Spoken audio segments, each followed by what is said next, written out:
Olá, meus amigos, Shalom Aleichem, sejam todos bem-vindos mais uma vez ao canal da Sinagoga Havat Hesed. E nessa série a gente tem falado das cartas de Shaul HaShaliach, as cartas de Paulo. A gente já falou sobre a carta aos Romanos inteirinha, capítulo por capítulo, versículo por versículo. E se você quiser saber mais, você pode assistir aos vídeos anteriores aí dessa série. Hoje nós vamos começar a temida carta aos Gálatas. E comigo mais uma vez o Rosh Malachi. E a gente vai falar e tentar trazer um pouco mais de luz para vocês dentro dessa carta aí tão mal interpretada. Shalom Aleichem, é um prazer estar aqui com vocês para continuar esses estudos, né? E como a gente já passou na carta aos Romanos, a maioria das cartas de Paulo você pode encontrar nos manuscritos chamados Chester Beatty, que são praticamente quase todas as cartas paulinas e que o texto data do ano 180 a mais ou menos 210 da nossa época.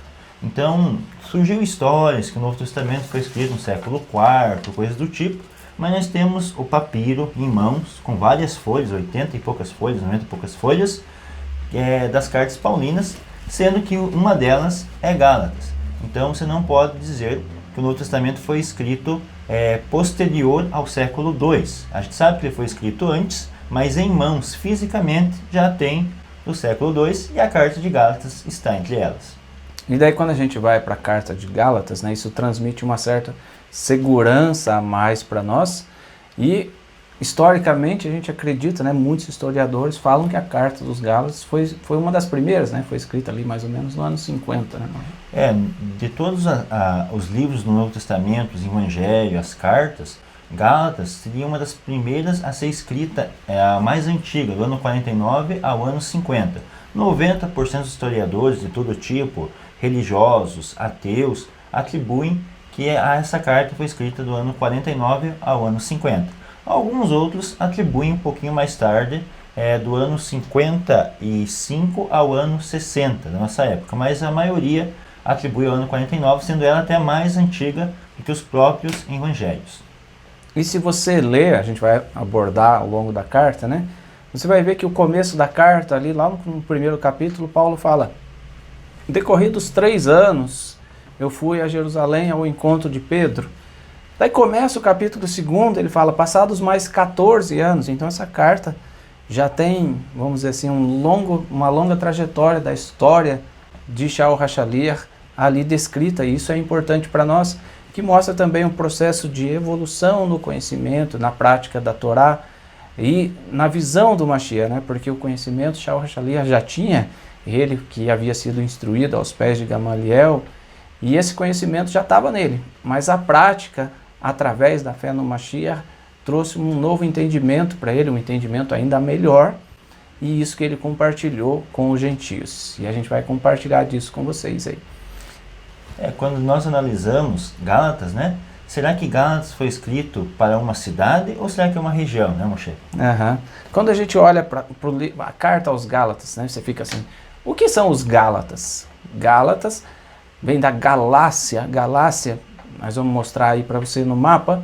Galácia é uma região que hoje está na Turquia, junto ali da Capadócia, uma região da Turquia, menos região central da Turquia, no que é chamado de Anatólia Central hoje, dentro da Turquia. A gente não pode confundir Galácia com a Galícia. A Galícia é uma região no noroeste da Espanha. E tem também a Galícia na Polônia, né, mãe? Sim, até mesmo na minha própria cidade tem uma região que foi dado o nome de Galícia porque vieram poloneses dessa região ali da Polônia e que se chamava Galícia. Então nós temos Galícia na Espanha e Galícia na Polônia. Não se confundir com o lugar da Galácia, né? E é interessante quando você estuda, por que é importante você saber Galácia, Galícia, qual que é a diferença? Porque você vai perceber, olhando no mapa, qual é a região que Shaul HaShaliach concentrou seus esforços inicialmente, e a gente vê também, posteriormente, vocês vão aprender um pouco disso, que Kefa HaShaliach, o apóstolo Pedro, também fala dessa região no começo da sua carta. Pedro, por exemplo, ele fala, saudação aos irmãos que estão na região da Galácia. Daí Pedro ainda acrescenta, né, que eram aqueles que haviam sido dispersos, né, já de Israel, já nessa região da Galácia, tá? Galácia, hoje na Turquia. E algumas cidades que pertenciam à Galácia seriam as cidades de Antioquia da Pisidia, Icônio, Listra, Derbe. E quando você vai lá na Atos dos Apóstolos, vai ver que várias cidades dessas são mencionadas. Então essas cidades pertenciam à região da Galácia, né? Onde Paulo então envia cartas para aqueles irmãos, e Pedro, como mencionou Moshe, também manda aos dispersos, aos que estão na Galute, nessa região. Segundo o historiador Flávio Joséfo, nesta região, algumas tribos de Israel estariam nessa região da Galácia. Então, por mais que eles tivessem uma vida de gentios, mas anteriormente muitos deles tinham uma ascendência das tribos perdidas. Também isso é um ponto interessante. Como a gente vê que Tiago também manda as 12 tribos que estão na dispersão. Então, aparentemente, quando a gente analisa o Novo Testamento, naquela época eles tinham uma noção de onde estavam as tribos perdidas no território, né? E por que o nome vem Galácia? Galácia vem dos gauleses. Só um pouquinho de história para vocês. Galácia vem dos gauleses, ou um povo celta. Esse povo vivia na região da França e foi migrando, fugindo de perseguições, até que se estabeleceram ali nessa região, na Turquia, chamada Galácia. Esses mesmos gauleses, eles deram origem também ao nome da Galícia, da região que eu havia falado, da Espanha, do noroeste da Espanha, ali no litoral, ali na costa ali do mar, né? Então, para que vocês consigam se situar, tá? Quando Paulo fala Galácia, aos Gálatas, é uma região da Turquia, e hoje muitas vezes as pessoas fazem, por exemplo, peregrinação, as igrejas do Apocalipse, as igrejas da Turquia, né? Por que falo da Turquia? Porque essa região hoje, dos Gálatas e de outras cidades, né, no entorno, está ali no que é a Turquia moderna, atual. Tá? É interessante que a Turquia atual, eu não sabia até tempo atrás, mas é um país bem extenso em tamanho. E dentro dele tem quase todas as igrejas que Paulo visitou, tirando as da Grécia e de Roma, quase todas estão na região que hoje pertence à atual Turquia. Turquia, né? O Império Turco-Otomano foi um império muito forte, né? Séculos atrás. Os turco-otomanos dominaram inclusive sobre Jerusalém, o Império Otomano dominou sobre Jerusalém, e fazem parte da história, então por isso tem toda a extensão da Turquia. Vale a pena, se você tiver a oportunidade, visitar essas cidades, conhecer um pouco mais da história da congregação do primeiro século, e vai ver também da história judaica, como Malachi já mencionou aí para vocês, dos judeus que foram dispersos e acabaram ali na região da Galácia. Bom, feita essa introdução, a gente vai falar um pouquinho de Shaul HaShaliach, né? Já mencionei aqui o texto em que ele foi instruído aos pés de um sábio chamado Gamaliel, zeloso da lei, cumpridor da lei. Será que é possível Shaul HaShaliach ser um homem incoerente? Quando você lê a carta aos Romanos, quando você lê a carta aos Efésios, a carta aos Coríntios, a carta aos Gálatas, daí você fala, tá vendo como Paulo era incoerente? Será que cabe na sua cabeça, na sua concepção, um Shaul HaShaliach, um apóstolo Paulo, instruído aos pés de um grande mestre da Torá? Será que cabe no seu entendimento que ele fosse um homem incoerente, né, de palavras dúbias? Uma hora ele crê assim, aos Gálatas ele fala uma coisa, aos Efésios ele fala outra, aos Coríntios ele fala outra, aos Romanos ele fala outra? Ou será que há uma má interpretação? Muito do que as pessoas entendem hoje, olha aqui o que ele fala aos Gálatas, na verdade é uma má interpretação daquilo que ele escreveu. Além da má interpretação, tem a questão também de qual comunidade ele estava ensinando. Porque algumas vezes uma comunidade era formada por judeus, outra comunidade por gentios, uma comunidade tinha um problema, outra comunidade tinha outro problema, mas quando, por exemplo, nós temos que examinar Paulo baseado na Torá, porque a Torá é a palavra de Deus. Depois da Torá nós temos os profetas e os escritos. E depois dos escritos nós temos a vida de Yeshua. O que Yeshua ensinou sobre a lei? Por exemplo, em Mateus capítulo 5. Enquanto de céu e terra, nem nada da lei passará. Então nós temos que examinar bem o que Yeshua falou, o que está na Torá, e ver que Paulo falou também nas outras cartas. Porque numa hora, na carta dos Romanos, ele fala a lei é santa, justa e boa. Aí ele fala uma hora da lei da carne. Ele fala de várias leis, ele menciona várias leis, a lei do Espírito. Então ele vai mencionando leis diversas. Até mesmo quando ele fala da circuncisão também, vamos dizer, circuncisão se refere a se a pessoa é judeu ou não. Vamos dizer, circuncisão se refere ao ato da circuncisão em si. Vamos dizer, circuncisão se refere ao casamento, que também é um pacto. Então você tem que examinar em detalhes e não pode ter incoerência. E também você tem que examinar Atos dos Apóstolos, porque Atos dos Apóstolos tem essa andança dele, essas viagens de comunidade a comunidade e os episódios que aconteceram em cada lugar. E até algo bem interessante, como a gente mencionou, a carta de Gálatas foi escrita por volta do ano 49 e anos 50.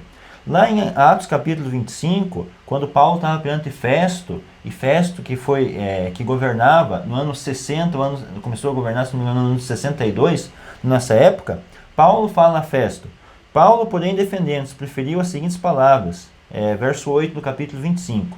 Nenhum pecado cometi contra a lei dos judeus, nem contra o templo, nem contra César. Então ele fala que não cometeu nenhum pecado contra a lei dos judeus. Então quando ele lê em Gálatas e dá a entender que ele pode estar contra a lei, ou ele vai estar certo em Gálatas, ou ele vai estar certo aqui em Atos. Ou nós podemos estar interpretando errado o que ele falou em Gálatas, que às vezes acontece com as pessoas. Acabam interpretando de forma errônea. E também tem a questão de um livro que foi encontrado no Mar Morto, que data daquela época, chamado Miksat HaMaseh HaTorah, as importantes obras da Torá, e que vai estar os assuntos que nós temos em Gálatas. Essas obras não estão na Torá escrita, mas são baseadas na Torá escrita e na tradição dos anciões. E nessa tradição fala, por exemplo, que o judeu não pode comer com o gentil, que o gentil para estar na sinagoga tem que estar circuncidado, e que são os principais debates que nós teremos na carta de Gálatas, tá? Então esses são, peguei um leque longo, mas para você entender Gálatas você vai ter que estudar profundamente todo o contexto bíblico. Sempre a gente recomenda, né, que você não deva ler versículos isolados, porque quando você lê versículos isolados você interpreta mal. Há erros, por exemplo, de tradução, né, e há erros, por exemplo, de palavra colocada na ordem errada do versículo. E você vai ver na aula de hoje a respeito disso, né? E eu espero que você possa entender, né? Nesses primeiros minutos da aula você já teve um panorama aí. Ufa, quanta coisa já analisei, já pude ver. O bom do YouTube é isso, né? Que você pode ver e rever até assimilar totalmente a aula, até entender.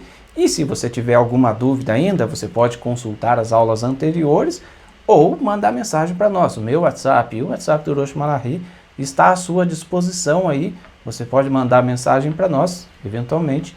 Vai demorar um pouquinho a resposta, mas ela virá para você, tentando trazer um pouco mais de esclarecimento nessas interpretações aí da carta aos Gálatas, para que você possa firmar cada vez mais a sua fé no Mashiach. Lembre-se, né, essencialmente, o Malachi citou aí das obras da lei. Lembre-se, essencialmente, Paulo era quê? Era um grande discípulo de Gamaliel, instruído aos pés de Gamaliel, era um fariseu zeloso da lei, cumpridor dos mandamentos, atento às obras da lei, às tradições judaicas, e que, em algum momento, esse judeu zeloso, guardador dos mandamentos, se converte ao Mashiach. E ele continuou sendo zeloso, guardador dos mandamentos. Qual foi a diferença? Que ele aceitou Yeshua como sendo o Mashiach. E aí ele começa a desenvolver o seu ministério. Mas vamos ler os versículos, né, para começar esse capítulo primeiro aí da carta aos Gálatas. E se você está gostando, não esquece de dar o joinha aí, de compartilhar, para que as pessoas também possam aprender com a gente. Gálatas capítulo 1, versículo 1. Paulo, apóstolo, não da parte de homens, nem por intermédio de homem algum, mas por Yeshua o Mashiach, e por Deus o Pai, que o ressuscitou dentre os mortos, e todos os irmãos meus companheiros, às igrejas da Galácia, ou às congregações da Galácia. Então, aqui a gente já vê várias coisas, né, Malachi? Primeira coisa, assim, não era para uma congregação específica, para as congregações da região da Galácia. E às vezes a gente tem congregações, 2, 3 congregações na mesma cidade, e elas passam por problemas diferentes, né? E Paulo escreve aqui uma carta para todas as congregações da Galácia. Então você imagina a complexidade que era escrever a carta. Estava falando com uma pessoa esses dias, ele falou, puxa, mas como Shaul HaShaliach escrevia de uma forma difícil, né? Daí ele fala, os que eram da circuncisão e os que não eram da circuncisão. Por que ele não escreveu os judeus e os gentios? Não, porque era a forma como se lidava com a situação naquele tempo. Né? 1980, 50 anos atrás.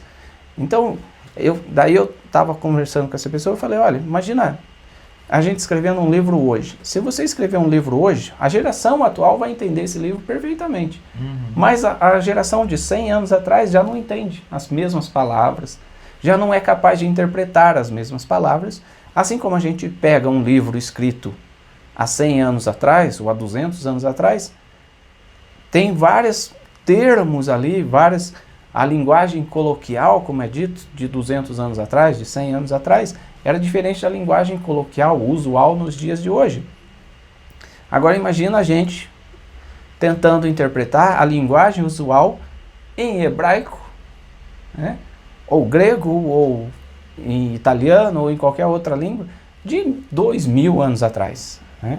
Então é preciso ter um entendimento linguístico, de interpretação, de tradução, e há erros de tradução, há erros de colocação de palavras, de pontuação, que podem dar margem para interpretações erradas. Não que Shaul fosse um homem incoerente, mas que as pessoas precisavam entender no seu tempo, ou no contexto que ele vivia, mas hoje a gente interpreta de maneira diferente, de maneira quase sempre equivocada. Né? Tem a questão também da cultura da época, que muda, igual o Moshe mencionou. É importante você analisar à luz da Torá. Outro conceito também. O Novo Testamento ele foi escrito por Paulo e por outras pessoas, não inteiramente com a intenção de ser escritura. Né? Nesse caso aqui, ela é uma carta pessoal dele às comunidades da Galácia. Então, se eu tiver algum texto que a gente não consiga interpretar corretamente ou 100%, ou fique na dúvida, como que você vai examinar esse texto? À luz da Torá. E se você ficar com dúvida, examina o texto e deixa o texto de lado por um tempo, até que algumas vezes o Eterno manda seu Espírito e dirige para a interpretação correta. Mas a interpretação correta sempre será à luz da Torá, acompanhando a Torá. Se bater de frente com a Torá, deixa de lado por enquanto e espera até o momento que harmonize. Porque tem muitos textos que você às vezes não entende e depois, com o tempo, com o estudo, até mesmo a questão da arqueologia, com a evolução da arqueologia, tem coisas que daqui a um tempo se descobre. Então, às vezes, não adianta também ficar desesperado e usar a luz da Torá. Se bem que com a luz da Torá e com a luz da tradição da época de Paulo, estudando os livros judaicos, o Talmud, você entenderá muitas coisas, praticamente quase tudo, podemos assim dizer, você conseguirá entender. E lembrando que na época de Paulo não tinha só a lei da Torá escrita, que é a palavra de Deus, mas tinha também a lei oral, que era passada de pai para filho, tinha também as tradições da época, tradições de judeus, os judeus helenistas, por exemplo, judeus que tinham alguns conceitos gregos junto com eles. Então, por isso que tem que examinar bem para entender bem, né? Aí, no verso 1, tem algo interessante que fala: por Deus Pai que o ressuscitou dentre os mortos. Então, aqui nós vemos que quem ressuscitou Yeshua foi Deus, né? E aqui também cai por terra duas crenças. Primeiro, da Trindade, tá? Porque Jesus seria menor que Deus, porque ele estava morto e precisou que Deus o ressuscitasse. E também cai a crença do unicismo, porque o unicismo fala que uma hora Deus é Deus, outra hora fala que Deus é Jesus, mas aí como que Deus citou a outra pessoa, né? Nesse caso. Então, dois conceitos que caem por terra aqui também, né? E aqui a gente vê o 13º princípio da fé judaica, né? E eu creio com fé completa que haverá a ressurreição dos mortos quando for do agrado do Criador. Foi do agrado do Eterno permitir que Yeshua morresse, e foi do agrado do Eterno permitir que Yeshua ressuscitasse no seu devido tempo, depois de 3 dias e 3 noites, para se cumprir aquilo que ele havia falado do sinal do profeta Jonas. Mas foi Deus quem o ressuscitou, e é Deus quem trará de volta a todos nós na ressurreição, na Terriat Hametim, né, na ressurreição dos mortos. Aí um outro aspecto, Moshe, antes que eu esqueça, no verso 1, Paulo apóstolo. Algumas versões, alguns manuscritos, O verso 1, a partir que fala apóstolo, não da parte de homens, até o final do verso 1 não se encontra, tá? Mas, na verdade, esses outros manuscritos que tem essa parte que nós temos, na maioria das Bíblias hoje tem, não faz diferença, tá? Pro mal, tá? Não é nenhuma maldade, não. É só versões diferentes e que, no contexto do capítulo 1, vai falar que Paulo não foi chamado por homens, né? Ele foi chamado por intermédio de Yeshua, que veio mandado por Deus, né? Como a gente vê lá a gente vai ver para frente. Então, aqui, uma parte do verso 1, por mais que não faça diferença, mas alguns manuscritos não tem uma parte do verso 1. E essa questão da trindade, você consegue desfazer facilmente, vamos dizer assim, né? Se você quiser realmente crer nos escritos, seja da Brit Hadashah, ou seja do Tanakh, do chamado Antigo Testamento, você consegue desfazer. Basta ler a sequência dos versículos. Versículo 3, graça a vós outros e paz, da parte de Deus nosso Pai e do nosso Senhor Yeshua o Mashiach. Então ele já coloca aqui, da parte de Deus e da parte do Mashiach. Se Mashiach fosse Deus, mas estava dizendo da parte de Deus, né? E aqui tem uma outra coisa muito interessante. Da parte de Deus, nosso Pai e Pai do Mashiach. Quando você fala que Deus é o Pai de Jesus, por exemplo, como você explica Deus sendo nosso Pai aqui? Então nós também somos deuses, né? Se Yeshua é Deus, se Jesus é Deus, porque está escrito e Pai de Jesus, então nós também somos deuses, porque está escrito Deus nosso Pai. Aliás, Deus nosso Pai vem antes de Deus Pai de Jesus, aqui segundo a palavra de Shaul HaShaliach. Então, aprenda a interpretar, né? Yeshua, o qual se entregou a si mesmo pelos nossos pecados, para nos desarraigar deste mundo perverso, segundo a vontade de nosso Deus e Pai. E ele repete aqui, a quem seja a glória pelos séculos dos séculos. Amém. A quem seja a glória que Shaul HaShaliach está falando? Quem deve ser honrado? Quem deve ser louvado, segundo Shaul HaShaliach? Yeshua ou Deus?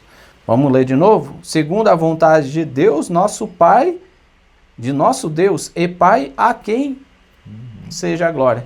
A quem deve ser a glória? A Deus, o nosso Pai. Então, Yeshua mesmo fala, eu não busco a glória dos homens, né? Mas existe uma necessidade humana de exaltar Jesus por causa da visão de que Jesus seria Deus, né? E essa visão é inapropriada, não está correta, de acordo com as palavras do próprio apóstolo Paulo, de acordo com as palavras do próprio Mashiach, Yeshua, né? De acordo com as palavras de vários outros personagens bíblicos. A gente deve louvar, exaltar, honrar a Deus. E Yeshua não está em busca dessa honra, ele não precisa dessa honra.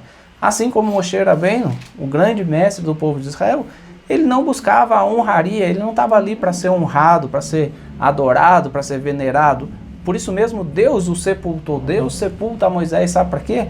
Para que Moisés não fosse venerado, adorado, o lugar da morte, do sepultamento de Moisés. Como é até hoje o lugar do sepultamento, teoricamente o sepultamento de Jesus, lá em Jerusalém, é um lugar de veneração, é um lugar de adoração. Mas Yeshua nunca pediu isso, nem tampouco seus discípulos. Até tem outros textos no Novo Testamento que fala Yeshua, o primogênito dentre muitos irmãos. Então coloca Yeshua como nosso irmão. E aqui o texto, igual o Moshe mencionou, é claro, né? Nosso Deus e Deus de Yeshua, tá? Então Yeshua tem um Deus, e se Yeshua fosse Deus por ser filho de Deus, nós também seríamos, de certa forma, porque também Paulo fala, nós somos filhos de Deus, né? Um outro aspecto também, por mais que Yeshua não seja Deus e não possa ser comparado a Deus, mas ele representa o Eterno, assim como Moshe Rabbeinu representou o Eterno perante os filhos de Israel. Quando Moshe falava, e a palavra vinha de Deus para Moshe, se as pessoas discordassem de Moshe ou questionassem a autoridade de Moshe, ele não estava questionando a Moshe, ele estava questionando a Deus. Isso também explica porque fala que quando Yeshua falou com Paulo, não veio dos homens, porque Yeshua hoje é ressurreto, é coberto de incorruptibilidade, e ele faz a vontade do Pai dele. Então hoje também, quando um profeta se surgir e falar a palavra de Deus para nós, e nós discordarmos desse profeta sendo a palavra de Deus, Deus pede contas, como está lá em Deuteronômio 18 sobre o Mashiach, né? quando o Mashiach viesse e falasse algo em nome dele, e que esse algo se cumprisse, tivesse sinais, e a palavra fosse de acordo com a Torá, se nós não obedecer aquela pessoa, nós estamos obedecendo quem?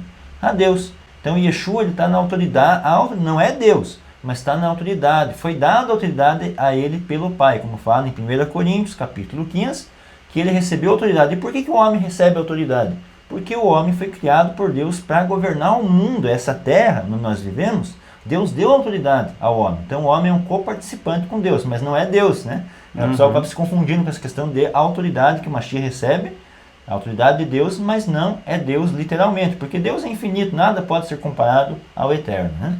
E para concluir essa primeira parte, né, quando você olha, por exemplo, para Samuel, né, Samuel era um juiz, era um profeta sobre o povo de Israel nos seus dias, e quando os filhos de Israel pediram um rei, Deus fala para Samuel o quê? Não é você que eles rejeitaram, é a mim. Mas eles haviam rejeitado a Deus? Não, eles rejeitaram Samuel. Mas Samuel estava revestido da autoridade divina, e quando eles rejeitaram a liderança, o ensinamento do profeta Samuel, eles estavam rejeitando ao próprio Deus.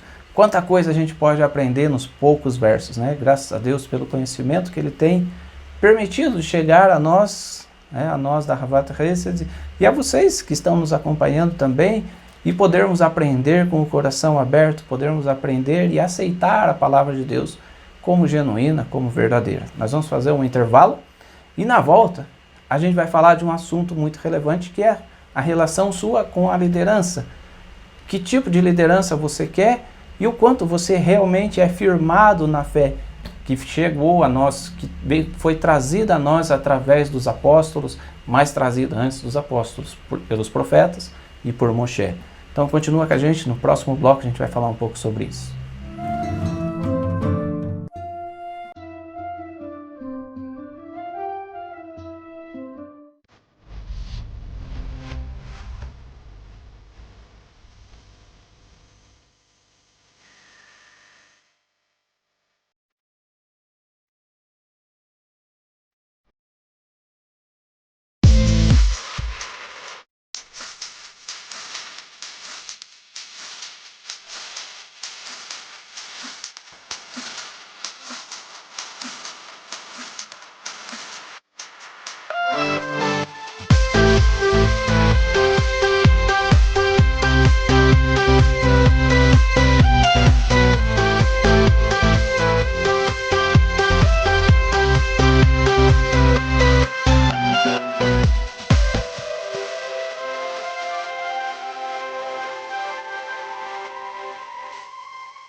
Estamos retomando nosso estudo hoje sobre o primeiro capítulo da carta aos Gálatas, de Shaul HaShaliach, e agora a gente vai ler um versículo que tem a ver com a nossa vida nos dias atuais e com a vida dos Gálatas lá na dispersão, mais ou menos ali no ano 60, tá? No ano 50, no ano 40, mais ou menos, da Era Comum.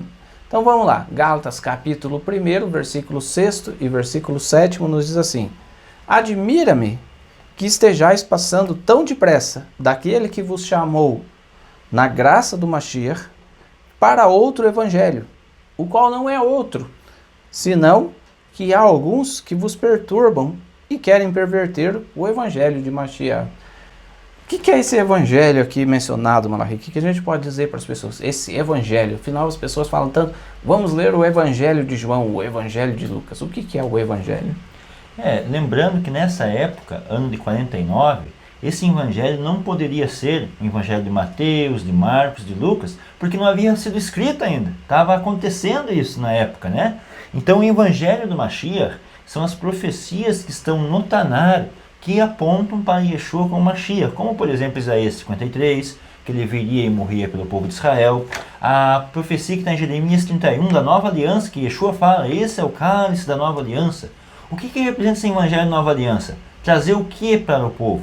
Trazer a Torá, para a Torá, a palavra de Deus ser escrita no coração, através do Ruach HaKodesh, do Espírito, que vem através daquele que aceita o Mashiach, para cumprir a Torá melhor. Então esse que é o evangelho do Mashiach. Claro, entra todos os detalhes da morte, ressurreição do Mashiach, que é apontado, por exemplo, em Isaías 53, a data que o Mashiach teria que vir.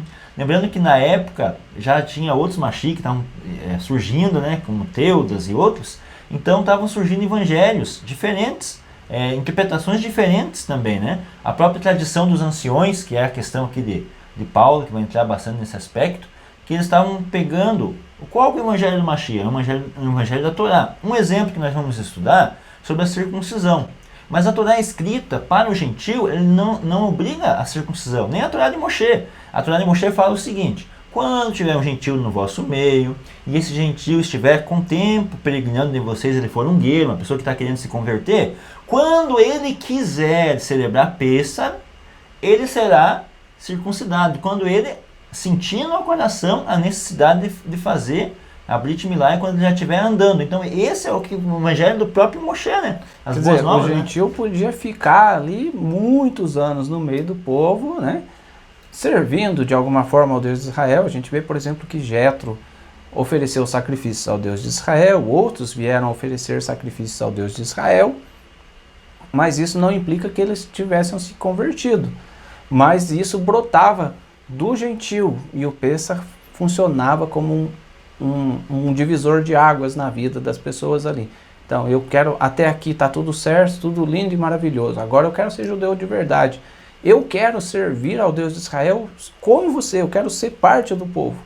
Então, você tem que fazer a circuncisão, né? E a questão do evangelho também do Mashiach é que a salvação, ela não vem através das obras. As obras, na verdade, ela mantém a nossa salvação, mas não é o que garante a nossa salvação.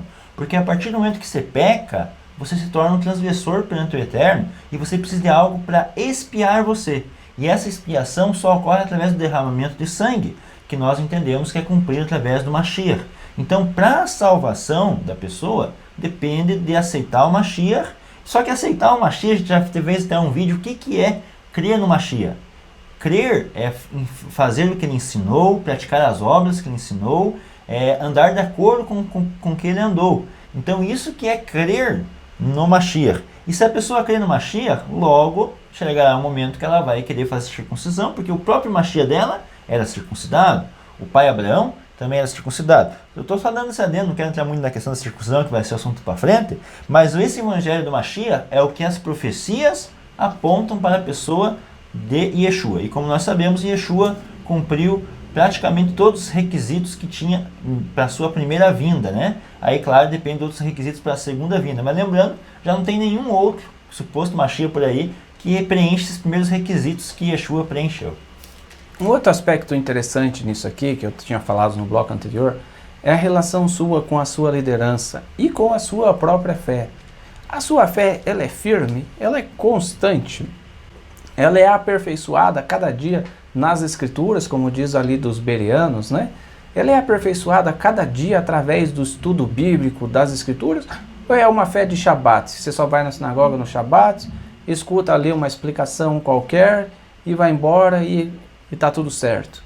Porque nós somos chamados a um evangelho poderoso. Shaul Hachalia nos diz assim: admira-me, eu fico admirado de ver que vocês aprenderam sobre o Mashiach, creram no Mashiach, entenderam o evangelho de Mashiach, como ela mencionou, através dos ensinos do Tanakh, creram no evangelho, no ensinamento que aponta para o Mashiach, e de repente você depressa se desvia dessa verdade. O que não é outro, senão que há alguns que vos perturbam e querem perverter o evangelho de Mashiach, porque você está cumprindo o Torá. O outro ali também está cumprindo o Torá, só que ele não crê no Mashiach. Ele não está feliz com você estar cumprindo o Torá crendo no Mashiach. Daí ele tenta perverter a figura do Mashiach. Ele tenta fazer com que você deixe de crer no Mashiach.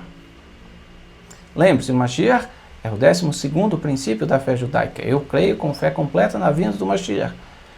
Mas quando você tem a convicção de que Yeshua é esse Mashiach, isso passa a incomodar algumas pessoas. E o seu conhecimento é o que vai te fortalecer. Pessoas que não estudam, que não são devotas, que não se esforçam por aprender, que não estão continuamente reforçando a sua fé no Mashiach, essas pessoas elas são mais facilmente desviadas. Por quem? Por alguns que perturbam e querem perverter o evangelho do Mashiach. Sempre vai ter alguém que vai tentar destituir, demover você da fé no Mashiach. E você precisa estar firmado na rocha, como está escrito. Embasado, acompanhando os ensinamentos constantemente, para que a sua fé possa ser fortalecida dia após dia. E é isso que Shaul Hachalia fala, né? E ele fala basicamente a mesma coisa ali na carta aos Efésios. Parece que os irmãos de Éfeso também passavam por um período de dúvida na fé, né? Aí quando você tem dúvida na fé, acontece esse tipo de coisa. Efésios capítulo 4, versículo 11 até o 14. Lê aí, Malachi. E ele deu uns como apóstolos, outros como profetas e outros como evangelistas, tendo em vista o aperfeiçoamento dos santos, até que todos chegamos à unidade da fé e o pleno conhecimento do Filho de Deus, para que não sejamos meninos inconstantes, levados ao redor por todo o vento de doutrina, pela fraudulência dos homens, pela astúcia tendente à maquinação do erro. Então quando você olha aqui, né, você vê que tem homens astutos, eles pegam ali uma coisinha que você está em dúvida. Então ele fala, tá vendo aqui, ó, você ficou em dúvida, ele não é o Mashiach. E daí você fala, não, olha, e as pessoas elas se deixam iludir muito por aparência, né? Olha, se você crê no J, muita gente fala assim, se você crê no J lá, você não é judeu. Pare de mentir, você não é judeu, pare de fingir que é judeu. Seja judeu de verdade. E quem diz que para ser judeu de verdade, quem diz que para ser judeu de verdade você tem que deixar de crer no Mashiach? Onde está escrito um requisito, né?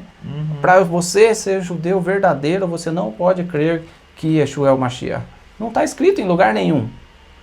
E tem outros que são Mashiach, né, que são tidos como Mashiach. Eu já falei isso em vários vídeos anteriores, de outros rabinos, até de épocas atuais, rabinos recentes aí que morreram há 94, há 30 anos atrás. Rabinos que morreram há 30 anos atrás são tidos como Mashiach. Mas Yeshua não pode. Né? E tem gente que não crê nesse rabino que morreu em 1994, mas ele considera, se você crê que ele é o Mashiach, amém, ele é o Mashiach, tudo bem. Você crê que Yeshua é o Mashiach? Não, você não é judeu, você é falso, você é cristão, você é... Então falta essa firmeza para muitas pessoas, para que não sejamos mais como meninos inconstantes, levados ao redor por todo o vento de doutrina. Então tem gente que faz vento de doutrina. E o que é um vento? O vento não é nada. O vento dá e passa, e vai embora. E as pessoas elas ficam assim, não, veio um rabino aqui, Malachi, e ele falou para mim que Yeshua não é o Mashiach. Daí você pega todo o aprendizado que você teve comigo, com o Malachi, e joga fora porque passou um vento e te trouxe uma doutrina, ó, Yeshua não é o Mashiach. E esse vento foi embora, mas você foi levado pelo vento. E também tem a questão do objetivo, né? Então muitas vezes a pessoa que fala contra Yeshua, ele tem o seu Mashiach, né? Muitos deles, eles têm o seu Mashiach, ou quando não tem, como o Mashiach mencionou, você pode crer naquela pessoa com Mashiach, amém. Mas você crê em Yeshua, não, Yeshua não pode. E a gente tem provas de que Yeshua cumpriu muitos mais requisitos do que esses supostos Mashiachs que tem por aí, cumpriu muito mais. E se a pessoa pode ter autoridade e o direito de crer em tal pessoa como Mashiach e ser considerado um judeu religioso, por que nós cremos em Yeshua, que tentamos cumprir a Torá à risca, a Torá escrita à risca, não seríamos considerados judeu? Podemos até não ser considerados perante os homens, mas aí importa ser considerado perante Deus, né? Mas aí entra o aspecto de você estar em busca da glória dos homens, do reconhecimento humano. Então, eu vou citar historicamente, talvez muitos de vocês tenham ouvido de um rabino chamado Akiva. Rabi Akiva foi um dos rabinos mais influentes aí. E Rabi Akiva, ele apontou Bar Koziva, né, como Mashiach. E depois ele falou, não é o Mashiach.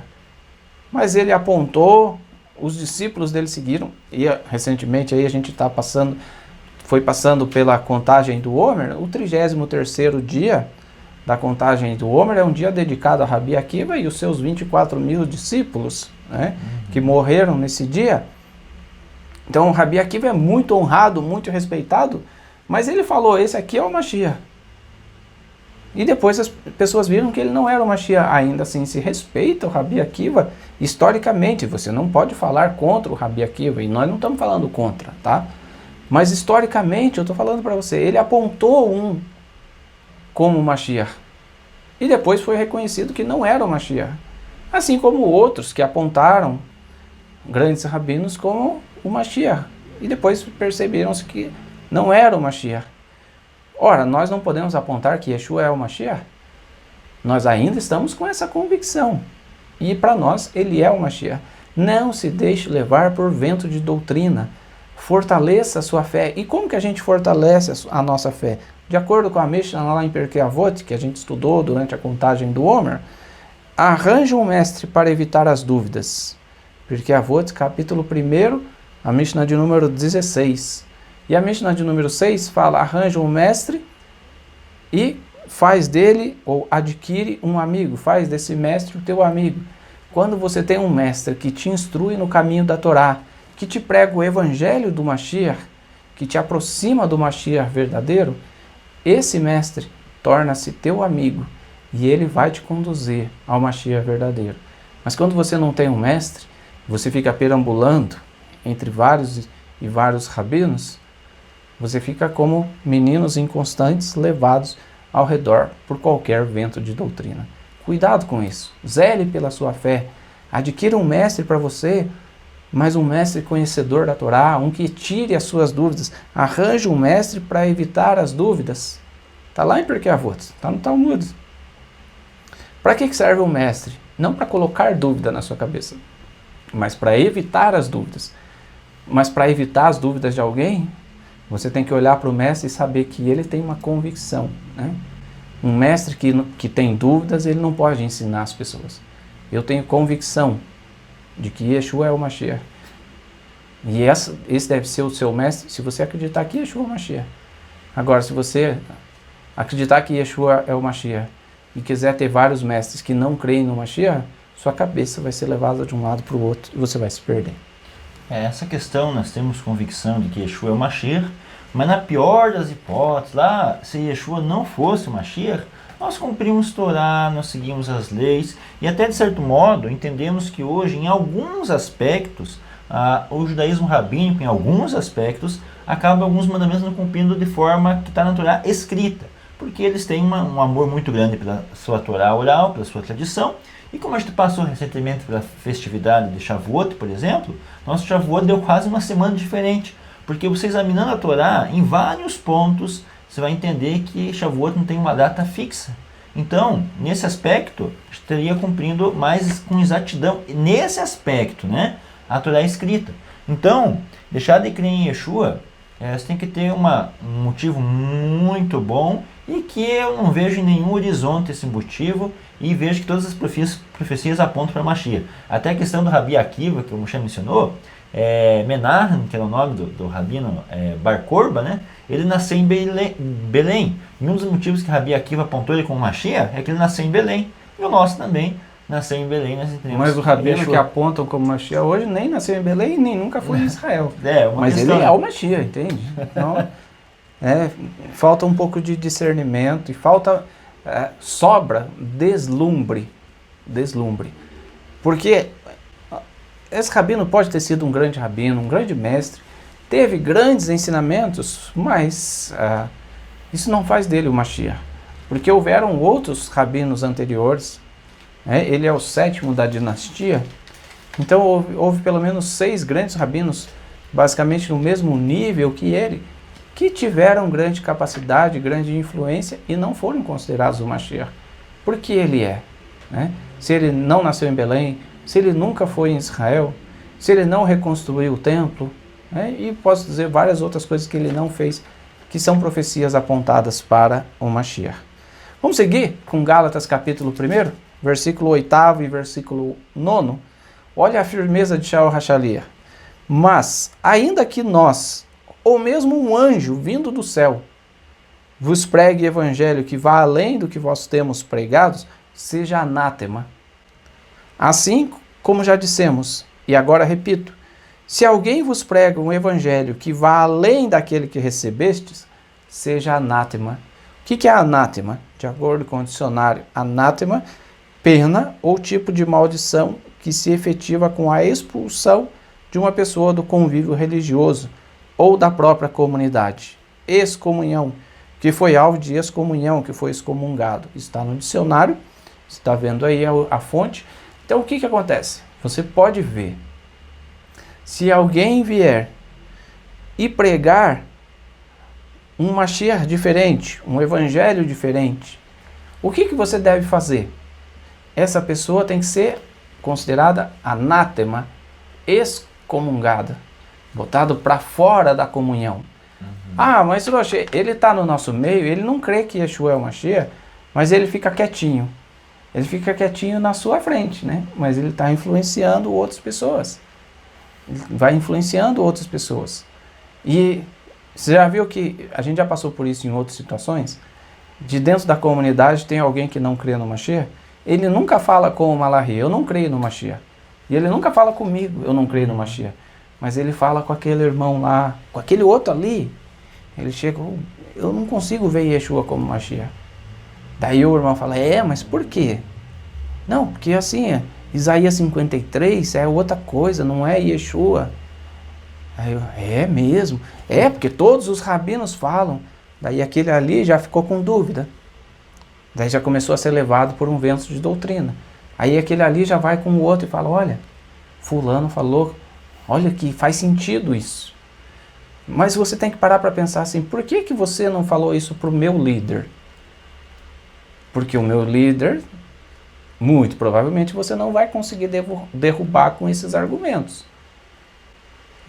Eu me lembro sempre de uma pessoa que falou comigo, muitos anos atrás, ele falou, olha, eu não concordo com o dízimo. Eu falei, então vamos estudar, mas eu não vou estudar com você. Daí ele falou, não vou estudar com você porque você vai ganhar. Ele falou, mas então, que tipo de argumento é esse? Tão fraco que você sabe que você vai perder e ainda assim você aposta nisso. Não, eu acho que é. Não, eu acho não, mas baseado no quê? Não vou estudar com você porque você vai ganhar, você é mais inteligente. Não porque eu estou me exaltando, porque eu acho que eu sou mais inteligente. Mas é porque essas pessoas, elas agem com astúcia. Ele vem, mesmo que alguém, mesmo que fosse um anjo, mesmo que alguém que parece, esse irmão é tão bom, ele é tão bonzinho. Ele veio de Israel, olha, ele disse que morou lá em Jerusalém. Será que ele não sabe que Yeshua não é o Mashiach? Será que ele não está certo? Então ele não está certo. Porque se ele tivesse certo, ele ia vir falar comigo. Mas ele vai em você, que muitas vezes está engatinhando na fé.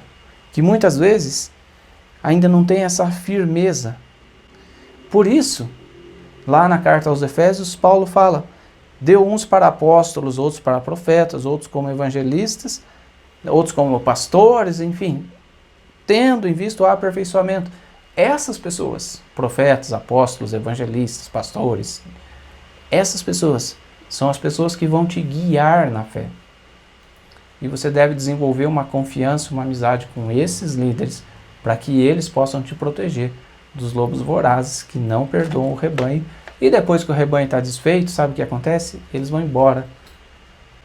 Mas pelo menos eu fiz ele deixar de crer no Mashiach. Aí a pessoa deixa de crer no Mashiach, não crê em mais nada porque não tem assistência e se perde na vida. Bom, pelo menos ele não crê que Yeshua é o Mashiach. Ele não está preocupado se você está bêbado, se está drogado, se você está totalmente numa vida destruída. O importante é que você não crê mais em Yeshua. Será que é vantagem? Será que é vantagem? Tem que ter sabedoria. A gente tem que agir com sabedoria em busca de conhecimento e de líderes que nos tragam essa firmeza na nossa fé. Uma outra questão também, dessa questão do evangelho, né, que pregam um outro evangelho.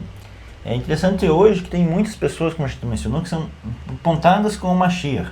Mas uma das características do Mashiach está em Isaías 42, que eu gosto muito desse texto, verso 6, que fala o seguinte: Eu, o Senhor, te chamei em justiça, te martei pela mão e te guardei, e te farei mediador da aliança com o povo. Qual povo? O povo de Israel, tá? E luz para os gentios.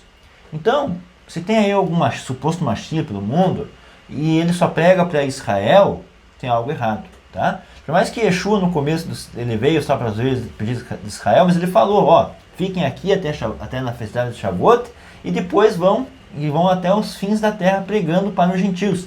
Então uma parte do evangelho é pregar para os gentios. Claro, pregar no sentido gentil que quer buscar fazer parte do povo de Israel. Então a comunidade que crê em Yeshua, para estar no evangelho correto, ele tem que estar fazendo com que o judeu volte para cumprir a Torá, voltar aos caminhos da Torá, mas tem que ter uma porta aberta também para todo aquele gentil que quer se chegar ao povo de Israel, ter a porta aberta. Ó, fala, não é para chegar na sinagoga, bater na sinagoga e falar, não, você não precisa guardar Shabat, guarda as 7 leis de Noah, e expulsa o gentil, não. Esse não é o evangelho do Mashiach. O evangelho do Mashiach, e que está no Tanar, não é no Novo Testamento, não. Tanar é um mediador como para o povo de Israel e luz para os gentios. E querendo ou não, hoje o nosso povo, ele acaba não sendo luz para os gentios no sentido de trazer o gentil para a Torá, né? E sim empurra o gentil para as 7 leis de Noah. E é engraçado que essas mesmas pessoas que o Malachi menciona, que falam você pode ser Bnei Noah, que você vai estar no reino, né?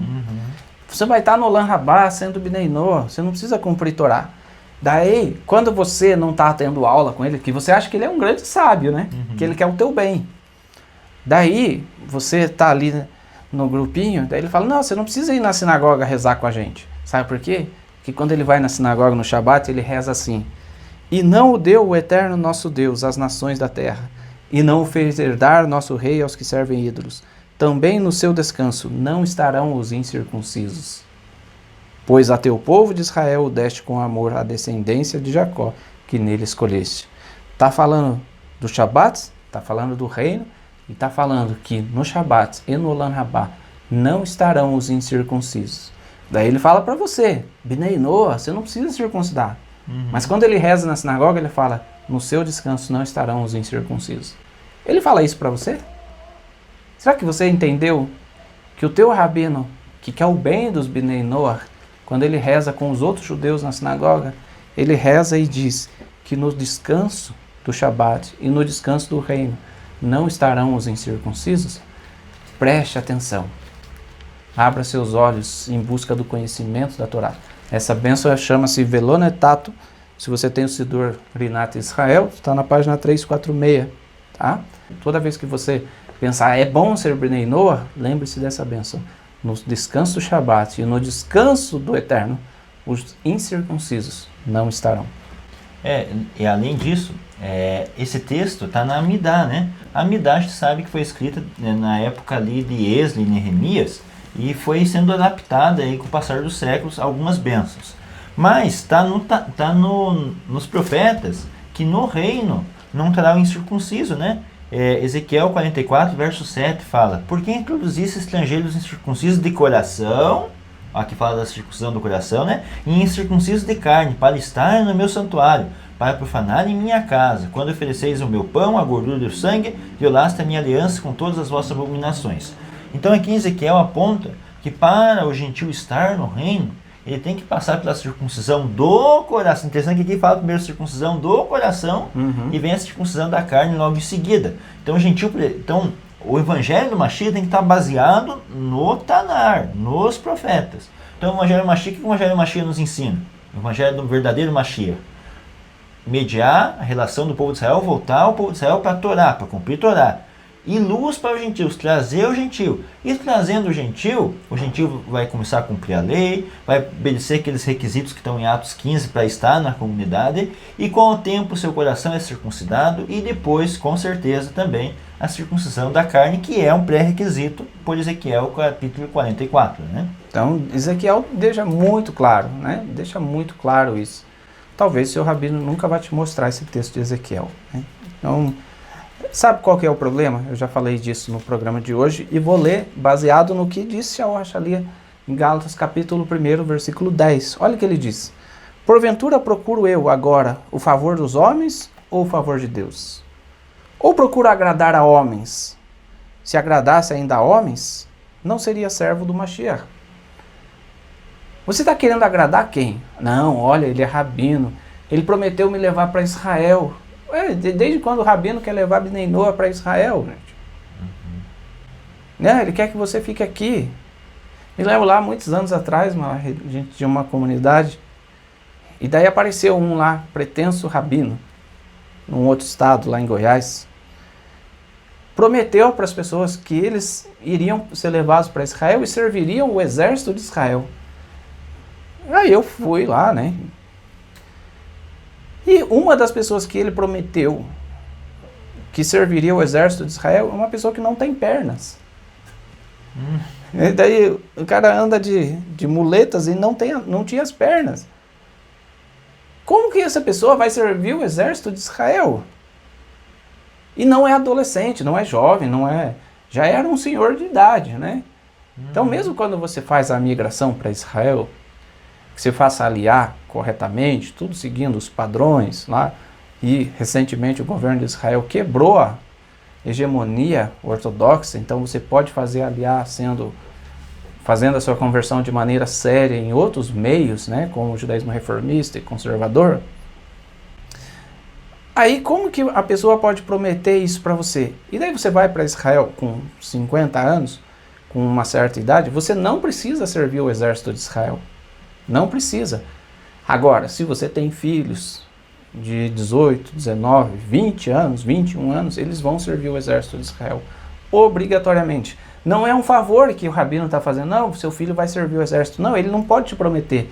Seu filho vai fazer porque é uma obrigação de todo cidadão de Israel fazer. E é simples assim. Não se deixe enganar por essas pessoas.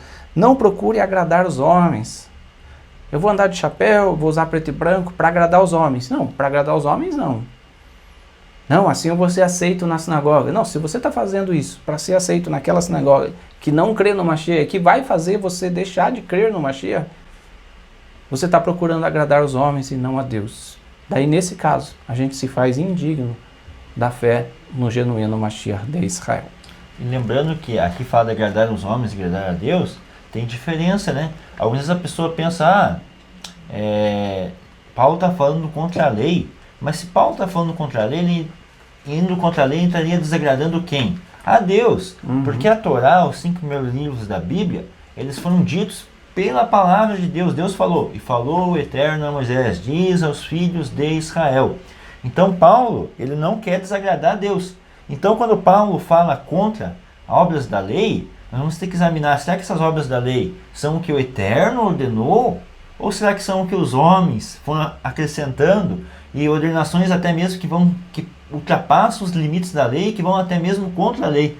Então, mesmo a gente tendo um grande respeito por qualquer linha judaica, principalmente as linhas ortodoxas, mas se um judeu fala algo que vai contra a Torá, aí não importa ser o rabino do rabino, o rabino supremo, nesse aspecto, nesse ponto, a gente não vai ter que concordar com ele. Não pode concordar. Nem que venha um anjo do céu, nem que venha um anjo, né? Então é nesse aspecto. Quando Paulo fala aqui, se ele fala algo contra a lei, ele estaria desagradando a Deus. Então, quando ele fala algo contra uma lei, nós temos que ver qual é essa lei e de onde vem essa lei. Será que é a lei de Deus ou lei dos homens? Então, a gente vai estar examinando nas cartas aí, na continuação dos capítulos da carta de Gálatas, né? É isso. Vamos para mais um intervalo? Tomar uma aguinha. Daqui a pouco a gente volta, esperando que você possa estar gostando do nosso vídeo, do nosso estudo de hoje. E se você gostar do nosso vídeo, não esqueça de dar o like aí, não se esqueça de compartilhar com outras pessoas. E se você está assistindo ao vivo e quiser compartilhar aí, fazendo a sua oferta, tem aí no próprio chat um quadradinho que você vai ver, tem um quadradinho ali com um cifrão e você pode fazer a sua oferta. E se você preferir contribuir diretamente através das contas bancárias, também estão disponíveis. Porque contribuindo com a Havat Hesed, você também estará ajudando a espalhar a mensagem do verdadeiro evangelho, o evangelho genuíno do Mashiach. Tá bom? Já voltamos.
Estamos de volta, terceiro bloco do programa de hoje, falando sobre o primeiro capítulo da carta aos Gálatas. Essa carta que é tão mal interpretada, muita gente fala barbaridades a respeito de Shaul HaShaliach. Se a gente acreditasse que Shaul HaShaliach estava vivo, está vivo, a gente acreditava que ele estava se revirando no túmulo de tanta bobagem que as pessoas falam a respeito dele e das suas cartas. Porque não é possível as pessoas interpretarem tão mal. Eu espero que você já tenha visto um panorama disso, né, nos primeiros 2 blocos. E agora a gente vai continuar falando um pouco mais dessa carta, desse primeiro capítulo. Chegamos agora aos versículos 11 e 12 do primeiro capítulo da carta aos Gálatas, e nos diz assim a palavra: Faço-vos, porém, saber, irmãos, que o evangelho por mim anunciado não é segundo o homem, porque eu não o recebi, nem o aprendi de homem algum, mas mediante a revelação do Mashiach Yeshua. A gente sabe que Shaul HaShaliach não estava entre os discípulos quando da vinda de Yeshua entre os discípulos. Pelo contrário, a gente vê relatos ali dele perseguindo aqueles que vieram e começaram a pregar Yeshua como Mashiach. Mas depois Paulo teve uma experiência que mudou a vida dele, né, irmão? Sobre ali a questão que ele fala no verso 12, né? Mas mediante a revelação de Jesus, o Mashiach, né? Então veremos em Atos capítulo 9, quando Paulo está ainda, logo em seguida a morte de Estevão, que ele consentia, né? Lá no capítulo 8, verso 1, e Saulo consentia em sua morte. No capítulo 9, então fala de como ocorreu a conversão de Paulo. Fala o seguinte: Saulo, respirando ainda ameaças e morte contra os discípulos do Senhor, dirigiu-se ao sumo sacerdote. Então veja, ele tinha um bom relacionamento com o sumo sacerdote. Tinha acesso ao sumo sacerdote. Tinha acesso, né? Ele pediu cartas para as sinagogas de Damasco, a fim de que, caso achasse alguns do que eram do caminho, do grupo do caminho, assim como homens, como mulheres, os levasse preso para Jerusalém. Seguindo ele estrada fora, ao aproximar de Damasco, subitamente uma luz do céu brilhou ao seu redor. E caindo por terra, ouviu uma voz que lhe dizia: Saulo, Saulo, por que me persegues? Ele perguntou: Quem és tu, Senhor? E a resposta foi: Eu sou Yeshua, a quem tu persegues. Mas levanta e entra na cidade, onde dirão o que te convém fazer. E os seus companheiros de viagem pararam emudecidos, ouvindo a voz, não vendo, contudo, ninguém. Então se levantou Saulo da terra, e abrindo os olhos, nada podia ver, e guiando pela mão, levaram para Damasco. Esteve 3 dias sem ver, durante os quais nada comeu nem bebeu. Aí nós veremos nos versos seguintes que Ananias, um anjo do Senhor vem a Ananias e conversa com Ananias. E daí no verso 13, sobre a conversão de Paulo, né? 13 verso fala o seguinte: Ananias, porém, respondeu: Senhor, de muito tenho ouvido a respeito desse homem, quanto males tem feito aos teus santos em Jerusalém, e para que trouxesse a autorização dos principais sacerdotes para prender a todos que invocavam teu nome. Mas o Senhor lhe disse: Vai, porque este é para mim um instrumento escolhido para levar o meu nome perante os gentios e reis, bem como perante os filhos de Israel. E aí então houve o batismo de Paulo por Ananias, né? E é interessante a gente olhar esse aspecto, né, da conversão, vamos dizer assim, de Shaul HaShaliach. Como eu já falei, Shaul HaShaliach, ele era um grande judeu, um zeloso judeu da Torá, mas ele não cria que Yeshua era o Mashiach. A conversão dele foi ao Mashiach, e não a Torá, não a fé judaica, porque isso ele já cumpria, e já era bem zeloso. Mas daí, quando a gente lê esses versículos, veja que interessante, né? Damasco, na Síria, né? Ora, havia em Damasco um discípulo chamado Ananias. Então, não apenas o ministério de Shaul HaShaliach foi aos gentios, mas a própria conversão dele tem a ver com os gentios, né? Em Damasco, Ananias ouvia, lá na Síria, ao norte de Israel, Ananias ouvia falar: tem um judeu lá, o cara chato aquele, hein? Perseguidor da congregação, toda vez aquele Shaul HaShaliach, ele vai lá, ele pede para o sacerdote, para o sumo sacerdote, uma forma de perseguir a gente, ele vai e pede para o governo uma forma de perseguir a gente, não deixa a gente em paz. Daí de repente vem um anjo de Deus e fala: não, você vai batizar ele. E é interessante que Paulo, ele perseguia pelo zelo que ele tinha pelo judaísmo e pelas tradições dos rabinos e dos sacerdotes Então ele foi instruído aos pés de Gamaliel, mas ele pegou um amor muito grande. Então ele perseguia a comunidade de Yeshua, porque ele achava que a comunidade de Yeshua queria fazer os judeus se afastarem da Torá, ou a se afastar da tradição. O que acontece hoje com alguns do nosso povo, né? Nem todos os que falam contra Yeshua, eles falam por mal, né? Até, vamos dizer, 90% dos judeus que falam contra Yeshua, eles falam por causa das pessoas que pregam em Yeshua, que é totalmente contrário àquele Yeshua que está no Novo Testamento e que pega para que os judeus abandonem a Torá, creiam numa trindade, creiam numa fé unicista. Então eles acabam, por isso que muitos, no seu zelo, atacam a pessoa de Yeshua, mas sem examiná-lo, né?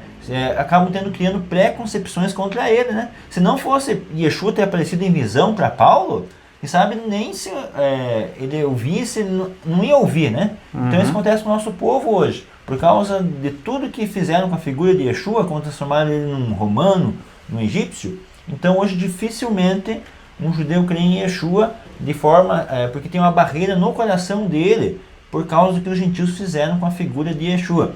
Até eu vi um relato uma vez de um judeu que creu em Yeshua, quando ele pegou a carta de Paulo aos Romanos, leu sem saber que era a carta de Paulo aos Romanos. Ele leu aquela parte que fala da Torá, que na minha carne tem uma lei que bate contra o meu espírito, eu quero fazer a vontade de Deus, mas tem uma lei que vai contra. Então ele leu essa parte sem saber que é o Novo Testamento. E aí para ele foi muito impactante, porque ele estudava assuntos místicos, daí no assunto místico, no assunto moral, fala essa questão da briga entre o espírito e a carne, né? Você quer cumprir, a carne incomoda para cumprir, né? E aí ele ficou maravilhado e creu em Yeshua por causa disso. Mas ele leu sem saber, né?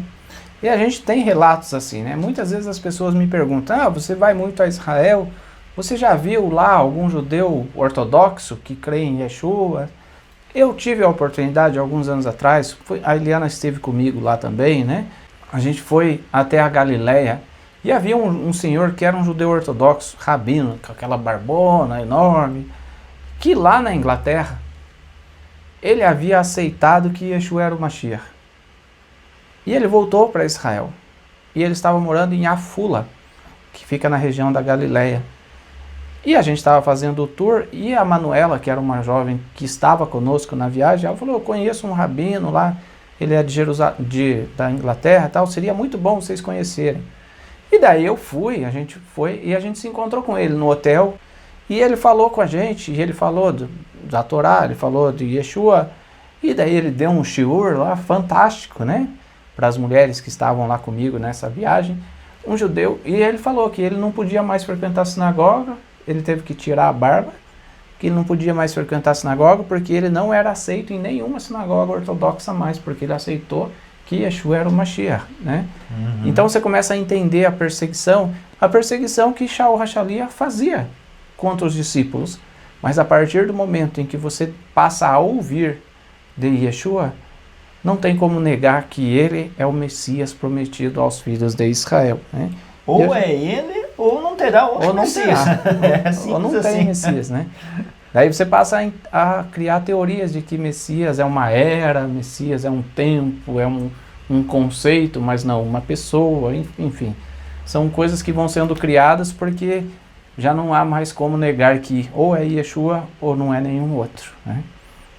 Seguimos então com a carta aos Gálatas, capítulo 1, versículo 13, nos diz assim, porque ouvistes qual foi o meu proceder outrora no judaísmo. Opa, aqui ele falou que ele era do judaísmo, Malai.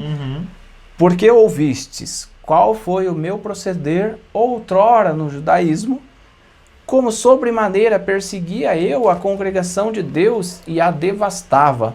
Isso é o que diz a versão revista e atualizada.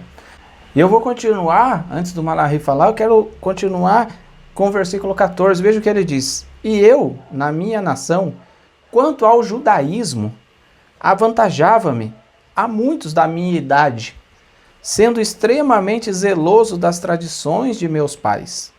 Então, o que a gente vê aqui, Malachi? Será que Shaul HaShaliach abandonou o judaísmo? Ou ele continuou judeu? Ele continuou nas práticas da fé judaica, apenas acrescentando a crença de que Yeshua era o Mashiach? Porque o texto está escrito aqui claramente. Porque ouvistes qual foi o meu proceder outrora no judaísmo. Quer dizer, qual foi o meu proceder quando eu estava no judaísmo. Será que é isso mesmo? É interessante que eu tenho uma outra versão, né? Que é a Revista e Corrigida, né? Fala o seguinte, Gálatas capítulo 1, verso 13. Porque já ouviste qual antigamente a minha conduta no judaísmo, ou qual foi a minha antiga conduta no judaísmo. Então a antiga, não fala que antigamente ele era judeu ou estava no judaísmo, ele fala da sua antiga conduta, tá? E um outro aspecto também, essa palavra judaísmo aqui, ela também pode ser entendida como sabedoria de Judá, ou seja, o que Yeshua debateu, a tradição dos anciões. E qual que é a prova que pode se referir o texto às tradições dos anciões? No verso 14, quando ele fala que avantageava muito nas tradições, no zelo das tradições. Então aqui, Paulo, primeiramente, depende do jeito que você lê o texto, ele fala que ele está contra a conduta dele, e não contra estar no judaísmo. Então tá? não é que outrora eu estava no judaísmo, mas outrora a minha conduta no judaísmo era assim. E ele era tão zeloso, que Paulo ainda era, vamos dizer assim, um jovem, né, digamos, e ele fala, eu me avantajava em muitos da minha idade. Quer dizer, ele, para a idade dele, ele tinha um conhecimento muito mais profundo, porque, de novo, ele foi instruído aos pés de um grande sábio. E ele, com esse conhecimento cada vez mais profundo, ele era extremamente zeloso dessas tradições. E ele não está falando, vamos repetir, ele não está falando de que outrora no judaísmo era outrora a minha conduta no judaísmo, tá? E judaísmo também, lembrando que na época tinha vários grupos, né? Tinha os fariseus, tinha os saduceus, tinha os zelotes. Dentro dos fariseus nós tínhamos o grupo que seguia Shammai, o grupo que seguia Hillel. Então, quando Paulo fala que ele examinou a conduta dele, a conduta que ele estava fazendo contra os discípulos, seguindo as tradições e abraçando a tradição dos anciões. E é interessante que ele fala aqui que ele era jovem, né? Ainda em extrema na idade, ainda na minha idade, eu passava muitos, eu tinha vantagem sobre muitos outros. E daí lá, quando a gente vê em Atos capítulo 7, quando Paulo estava prevendo a morte de Estevão, no verso 58 fala, e lançando fora o apedrejaram, a testemunha deixaram suas vestes aos pés de um jovem chamado Saulo. Então aqui, quando Saulo no capítulo 9 vai pedir o sumo sacerdote, ele era jovem ainda, era um rapaz de uns 20, 25 anos, que sabe, um pouco mais, um pouco menos, e ele foi perante o sumo sacerdote, nessa época aí que ele era jovem. Então ele já sendo jovem, era aquele que estava ele perseguia a tradição e se avantageava em comparação aos demais, né? Então por isso que ele tinha esse zelo em perseguir aquele pessoal que ele achava que era aceito do caminho, né? Então a gente vê que nesse caso aqui, o que Paulo outrora é a conduta dele, não que ele deixou de ser judeu. E tem mais um verso ainda que prova que ele não deixou de ser judeu, né? Então quando você lê na carta aos Coríntios, por exemplo, no capítulo 11, versículo 2, o que Paulo fala? De fato eu vos louvo, porque em tudo vos lembrais de mim e retendes as tradições, assim como vou-las entreguei. Veja, Gálatas 1,14, ele fala que ele era extremamente zeloso das tradições.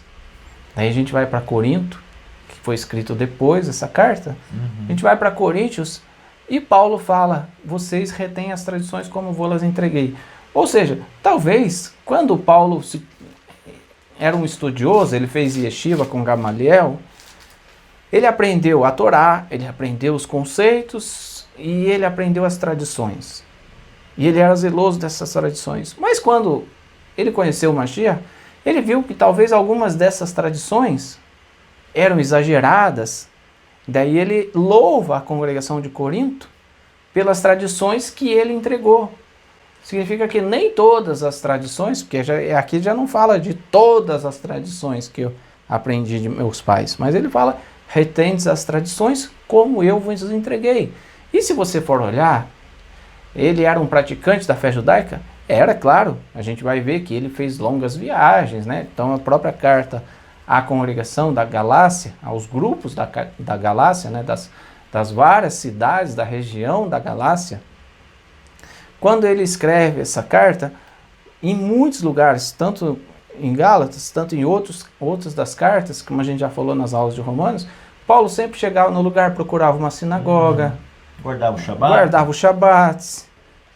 E quando chegava nas festas, ele falava, não, eu preciso ir a Jerusalém. Ele não mudou a fé dele, ele apenas passou a crer no Mashiach. E algumas dessas tradições, das quais ele era extremamente zeloso, ele passou a considerá-las de uma forma diferente. Que algumas tradições se converteram em obras da lei. Né? Não era propriamente a lei, mas obras da lei. Tradições que se transformaram em obras da lei. E isso trouxe a complicação. Mas quando Paulo, chamado, então o Malachi leu aí o texto da conversão de Paulo, chamado por Deus para pregar aos gentios, quando Paulo começa essa prática, ele vê que ele tem que pregar, fazer uma abordagem um pouco diferente. Não é mudar a lei não, tá? Não é tornar a lei mais fácil, mas ele tornar a lei acessível àqueles gentios, que eles pudessem entender, porque tem muitas coisas que a gente faz aqui no Brasil que é difícil de entender lá em Israel. O judeu fala, por que vocês fazem assim lá no Brasil? Mas tem muitas coisas que os judeus fazem lá em Israel e que o brasileiro, vamos dizer assim, o brasileiro secular ou o brasileiro cristão, que quando chega em Israel fala, não entendo por que eles fazem assim. Por quê? Porque eles não entendem as tradições judaicas, o rito, a cultura judaica. E Paulo, que era entendedor dessas tradições dentro da fé judaica, que era entendedor dentro das tradições ali, que ele viveu com o povo em Damasco, na Síria, viveu com o povo na Galácia, em Roma. Ele viu, olha, essas tradições aqui e tal. Não, você vai aprender um pouco das tradições do nosso povo, do povo de Israel. Afinal de contas, você está se convertendo ao povo de Israel. E essas tradições Paulo entregava ali, como ele entregou na carta aos Coríntios. Nós estamos explicando bem esse verso, porque alguns podem dizer, Paulo já não deixou a religião judaica, né? Como depende do jeito de você ler o texto, pode dar a entender isso. Mas daí, por exemplo, em Romanos capítulo 9, verso 4 e 5, que foi escrito bem posterior nessa carta que Paulo mandou à comunidade, às comunidades da Galácia, está o seguinte, capítulo 9, verso 4, são israelitas, pertence-lhes, presente, pertence-lhes, a adoção, também a glória, as alianças, a legislação, o culto e as promessas. Deles são os patriarcas e também deles descende o Cristo, segundo a carne, em qual sobre todos, Deus bendito para sempre. Amém. Então aqui Paulo afirma que a adoção, a glória, as alianças, a legislação, o culto, a forma de cultuar ao Eterno. Você vê que Paulo, ele, como o Moshe mencionou, ele ia na sinagoga e ele seguia o rito da sinagoga. Ou seja, na época de Yeshua, a oração da Amidá já era praticamente toda que nós temos hoje. E ele fazia a oração da Amidá, ele fazia a leitura da Parashá, ele fazia a leitura do profeta, ele seguia o rito. A bênção sacerdotal era feita depois da Amidá e não depois da mensagem. Então tinha todo um rito que Paulo seguia. E ele não era contra esse rito, né? Porque esse rito, ele mesmo fala, que pertence aos israelitas. Então o que Paulo era contra? Paulo era contra o que está em Mateus capítulo 15, do verso 1 ao verso 3, que fala o seguinte: então vieram de Jerusalém a Jesus alguns fariseus e escribas,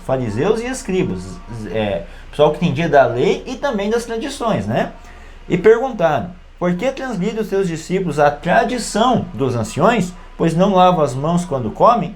Verso 3, olha o que o Mashiach respondeu. Ele, porém, lhe respondeu, por que transgredis vós também o mandamento de Deus, por causa da vossa tradição?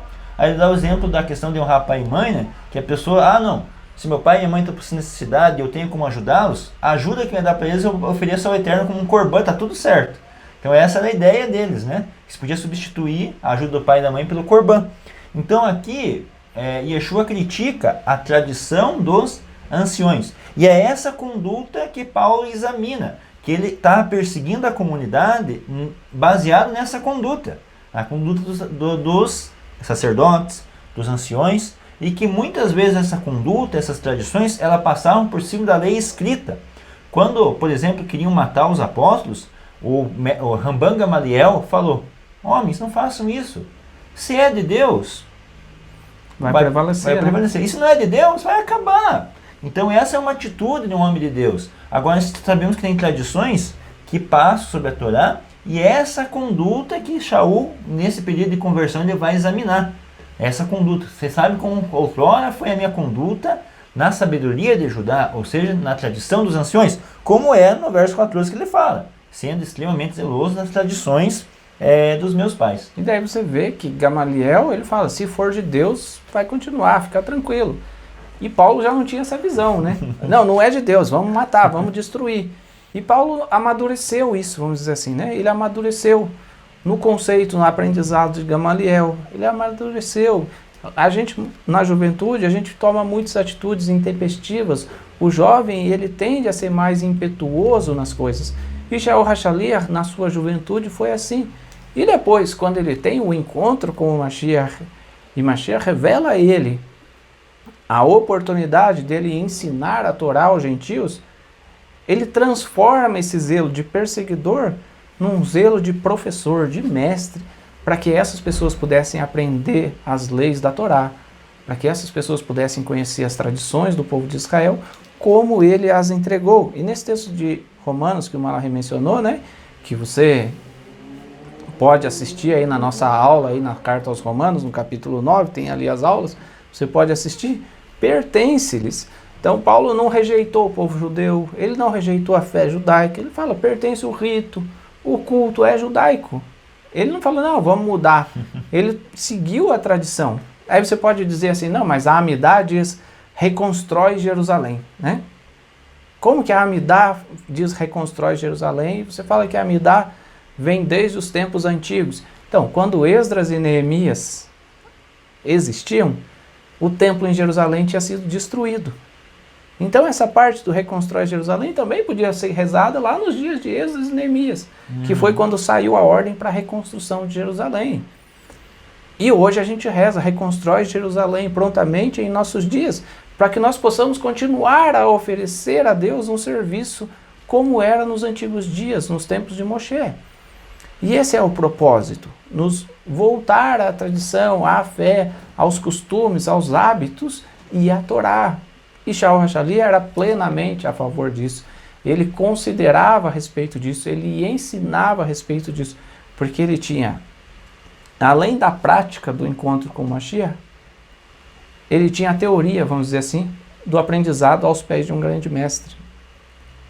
E a gente precisa ter as duas coisas, a prática, através da fé no Mashiach, e o aprendizado. Né? Aprendizado, de preferência, com grandes mestres, que vão te ensinar que a lei, a aliança, as promessas, o culto, a adoção de filhos, tudo pertence ao povo de Israel. Porque foi isso que Shaul HaShaliach ensinou. Não foi nada diferente.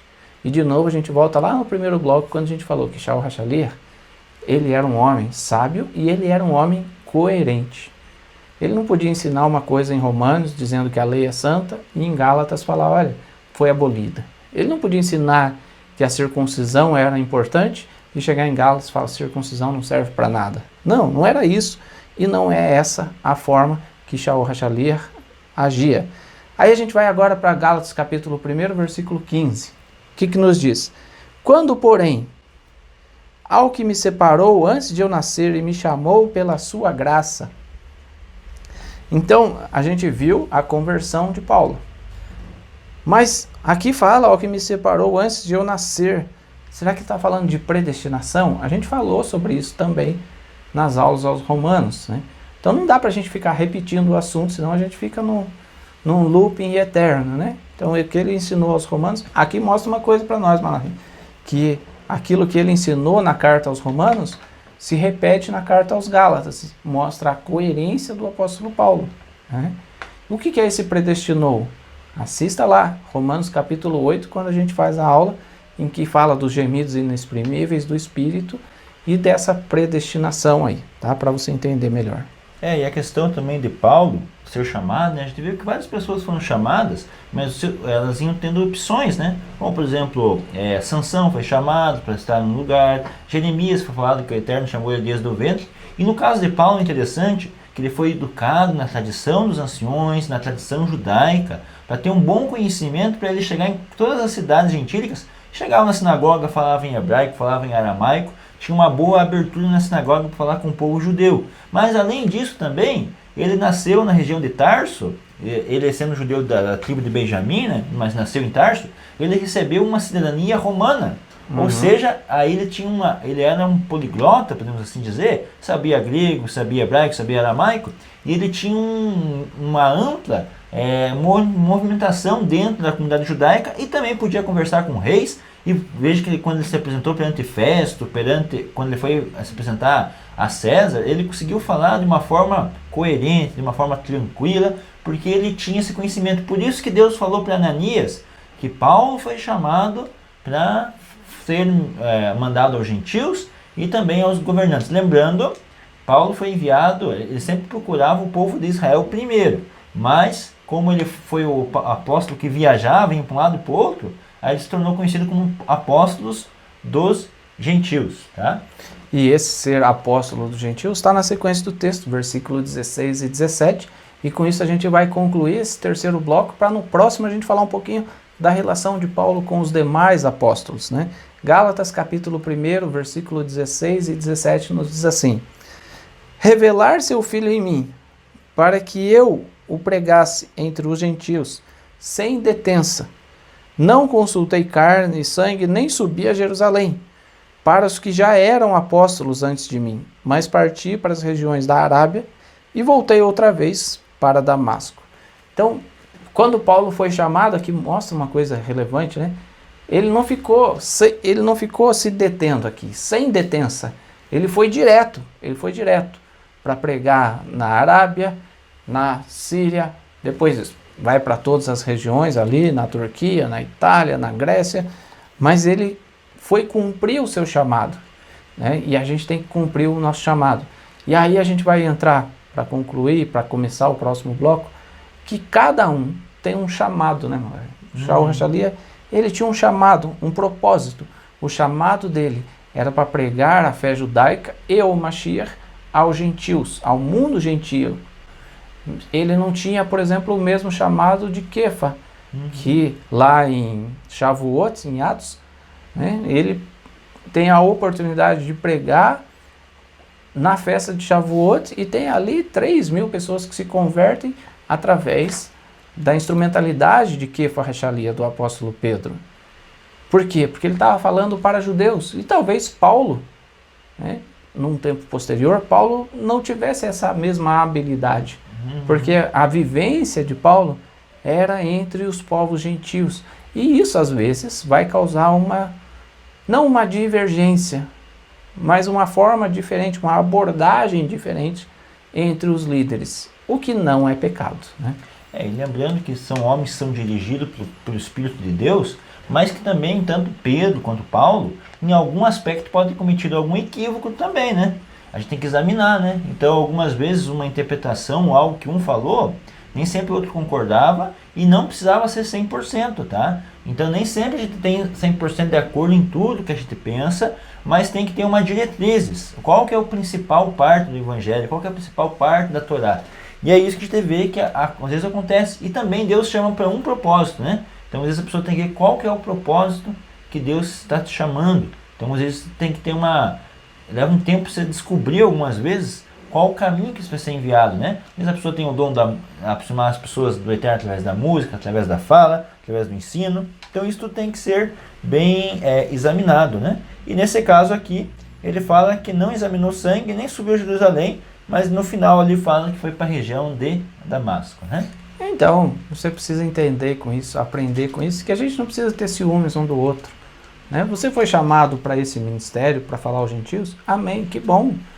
Você foi chamado para falar aos judeus? Amém, que bom. Você foi chamado para pregar aos enfermos no hospital? Amém, que bom, fico feliz por você. Eu não tenho esse dom, mas você tem, que bom. Né? Fulana lá, ela é chamada para instruir as mulheres através do Terrilim. Amém, isso é bom. O outro foi chamado para falar aos gentios porque ele tem uma vivência, ele sabe falar diferentes línguas, ele conhece da cultura dos povos. Amém, ótimo também. Né? Porque quando há espaço para ciúmes, para inveja, para porfias, para dissensões, ali o Espírito de Deus se ausenta. E a gente deve buscar trabalhar sempre pelo Espírito de Deus para que, tendo diferentes dons, diferentes responsabilidades, nós possamos conduzir todos à presença do Eterno. Mais um intervalinho e na sequência a gente volta para encerrar essa primeira aula da Carta aos Gálatas. Continue conosco.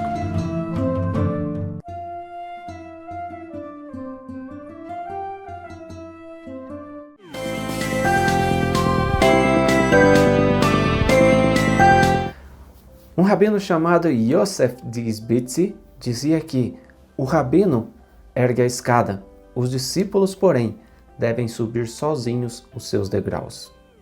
O que isso significa? Que você pode aprender muito com grandes mestres, mas colocar em prática depende de você. Eu sugiro que antes da próxima aula, você coloque em prática aquilo que você já aprendeu. Que Deus te abençoe. Um abraço. Shalom.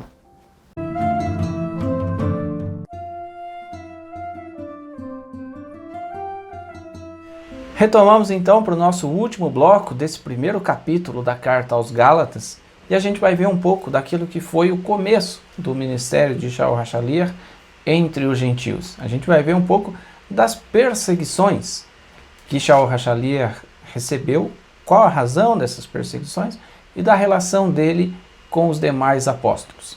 Gálatas capítulo 1, versículo 18, então, nos diz assim: Decorridos 3 anos, então subi a Jerusalém para avistar-me com Quefas, ou Pedro, e permaneci com ele 15 dias. E não vi outro dos apóstolos senão Tiago, o irmão do Senhor. Ora, acerca do que vos escrevo, eis que diante de Deus testifico que não minto. Então, o que a gente pode aprender disso?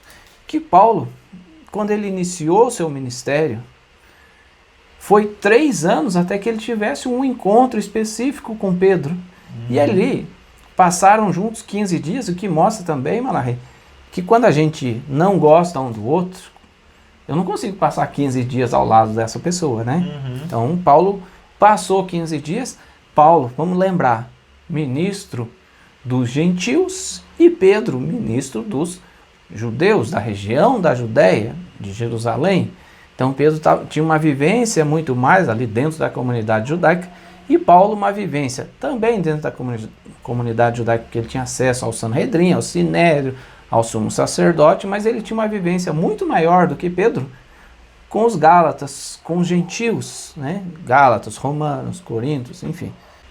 Então o que a gente pode ver aqui, Malachi, com relação a essa questão de Paulo, os demais apóstolos, e desses 3 anos aqui, como que foi esses 3 anos aqui do ministério de Shaul HaShaliach?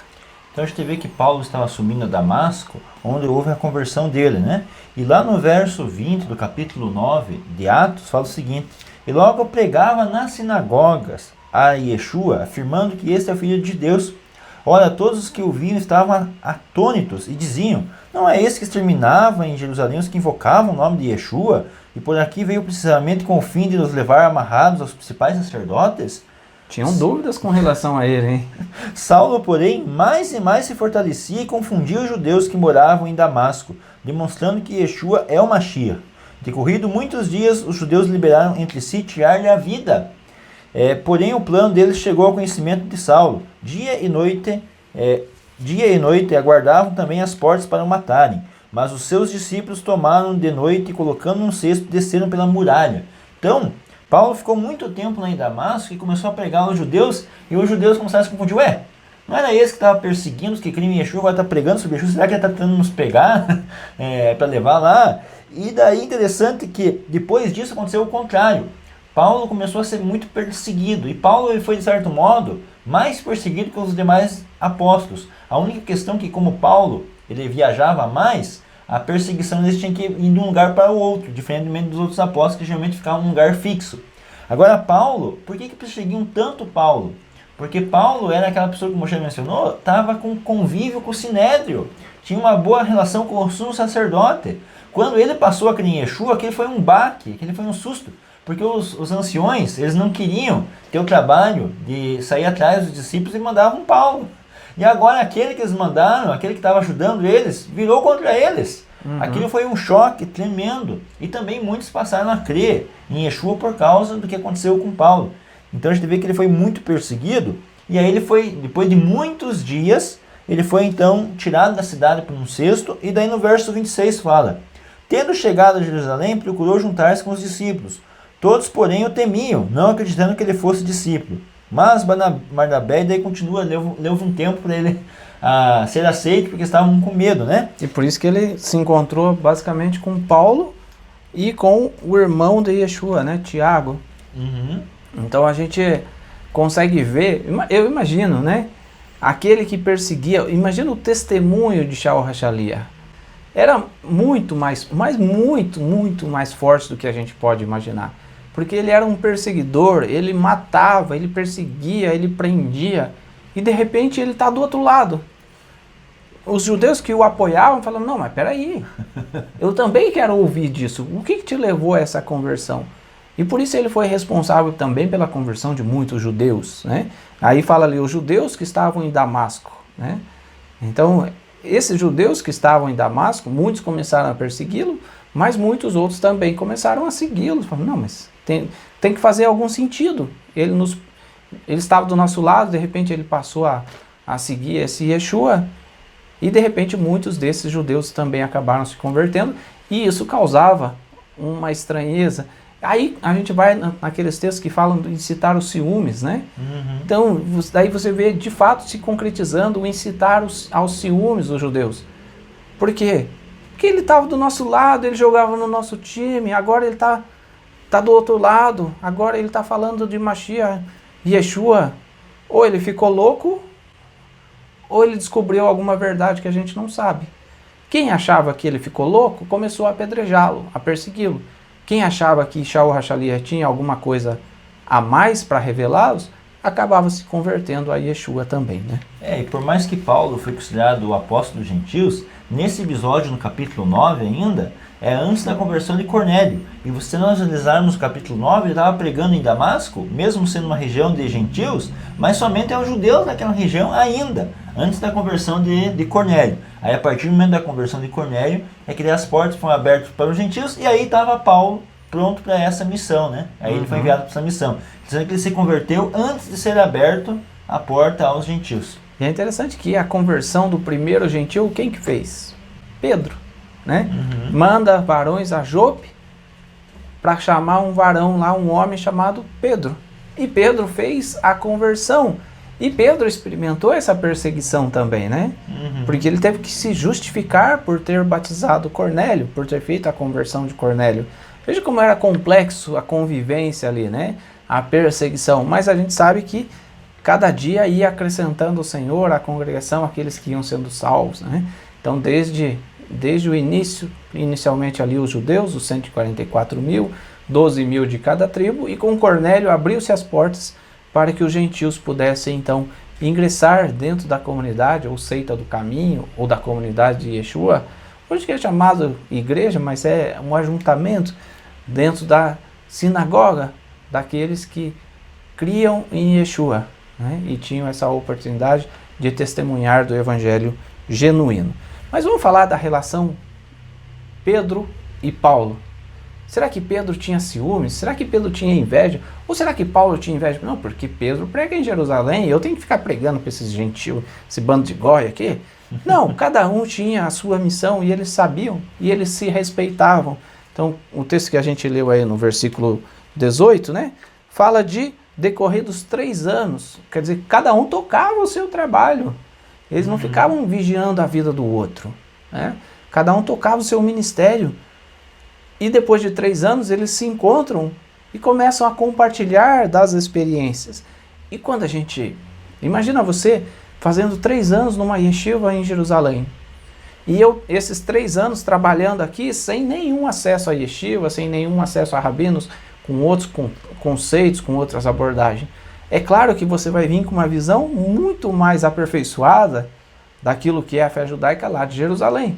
E eu vou estar aqui na vivência com os gentios. Foi isso que aconteceu com Paulo e Pedro, né? Mas veja só o que diz o apóstolo Pedro na primeira carta ali de Pedro, capítulo 1, no começo da sua carta. Olha o que ele diz.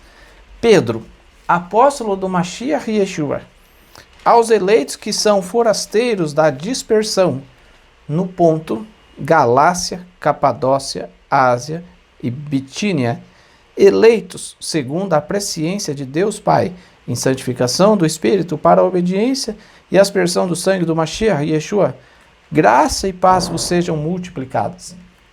O que Pedro estava fazendo? Ele começa a carta mandando saudação aos irmãos gálatas. Né? Começa mandando saudação aos irmãos de outras cidades da dispersão. Então, lembra que o Malachi mencionou o versículo que falava os judeus de Damasco? Pedro, mesmo na Galácia, Pedro se dirigia aos varões que já eram da comunidade judaica nesses lugares, né? Então ele se dirigia a eles, mas não tinha não fale com Shaul Rachalia, não, fale só comigo, porque eu que sou judeu de verdade, não tinha isso. Ele mandava a saudação para eles, graça e paz vos sejam multiplicados, ou seja, que Deus abençoe vocês com paz, ou seja, shalom bimromav, e a ser shalom aleinu. Aquele que firma a paz nas alturas, conceda a paz a nós e a vocês. Vocês também são do povo de Israel. Pedro tinha essa preocupação, e ele não estava invadindo o território de Paulo. Não, eles estavam trabalhando no mesmo propósito, com missões diferenciadas, mas no mesmo propósito de levar a fé no Mashiach ao povo de Israel e também acessível aos demais povos a partir de então, né?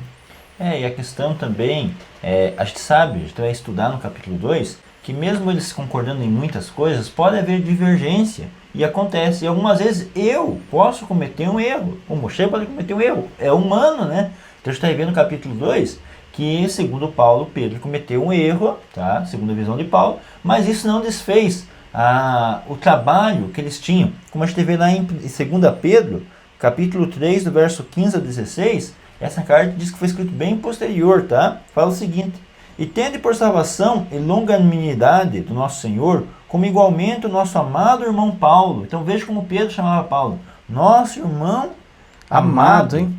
Vos escreveu segundo a sabedoria que lhe foi dada. Será que Pedro estava sendo hipócrita? Não, ele amava Paulo mesmo. Segundo a sabedoria que lhe foi dada, quer dizer, que Paulo tinha um tipo de sabedoria, que a gente já mencionou várias vezes no programa de hoje. Ele tinha um tipo de sabedoria que permitia a ele atender nos vários níveis da sociedade em diferentes países. Que era Pedro? Pedro era um pescador, né? Pedro era um pescador. Paulo era um soldado, um homem inteligente, um douto, um mestre. Cada um tinha o seu chamado, mas Pedro reafirma aqui o seu amor por Shaul Hashaliach. E Paulo teve uma convivência com os rabinos da época, com Gamaliel, e Pedro, por mais que fosse pescador, mas ele foi chamado por Yeshua e viveu 3 anos e poucos com Yeshua, recebendo ensinamento direto do Mashiach. Então cada um teve uma abordagem diferente, né? E cada um trabalhava numa área diferente e respeitava um ao outro, mesmo que algumas vezes corrigissem um suposto erro que considerasse que o outro tivesse, né? Isso pode ocorrer hoje. Tem pessoas que não admitem que possam estar erradas, nunca admitem. E quando você mostra que está errado, fala, não, você que está errado, nunca admite que está errado, né? Então às vezes comete erro e não admite. E no caso ali, a gente vê que Pedro não discute com Paulo.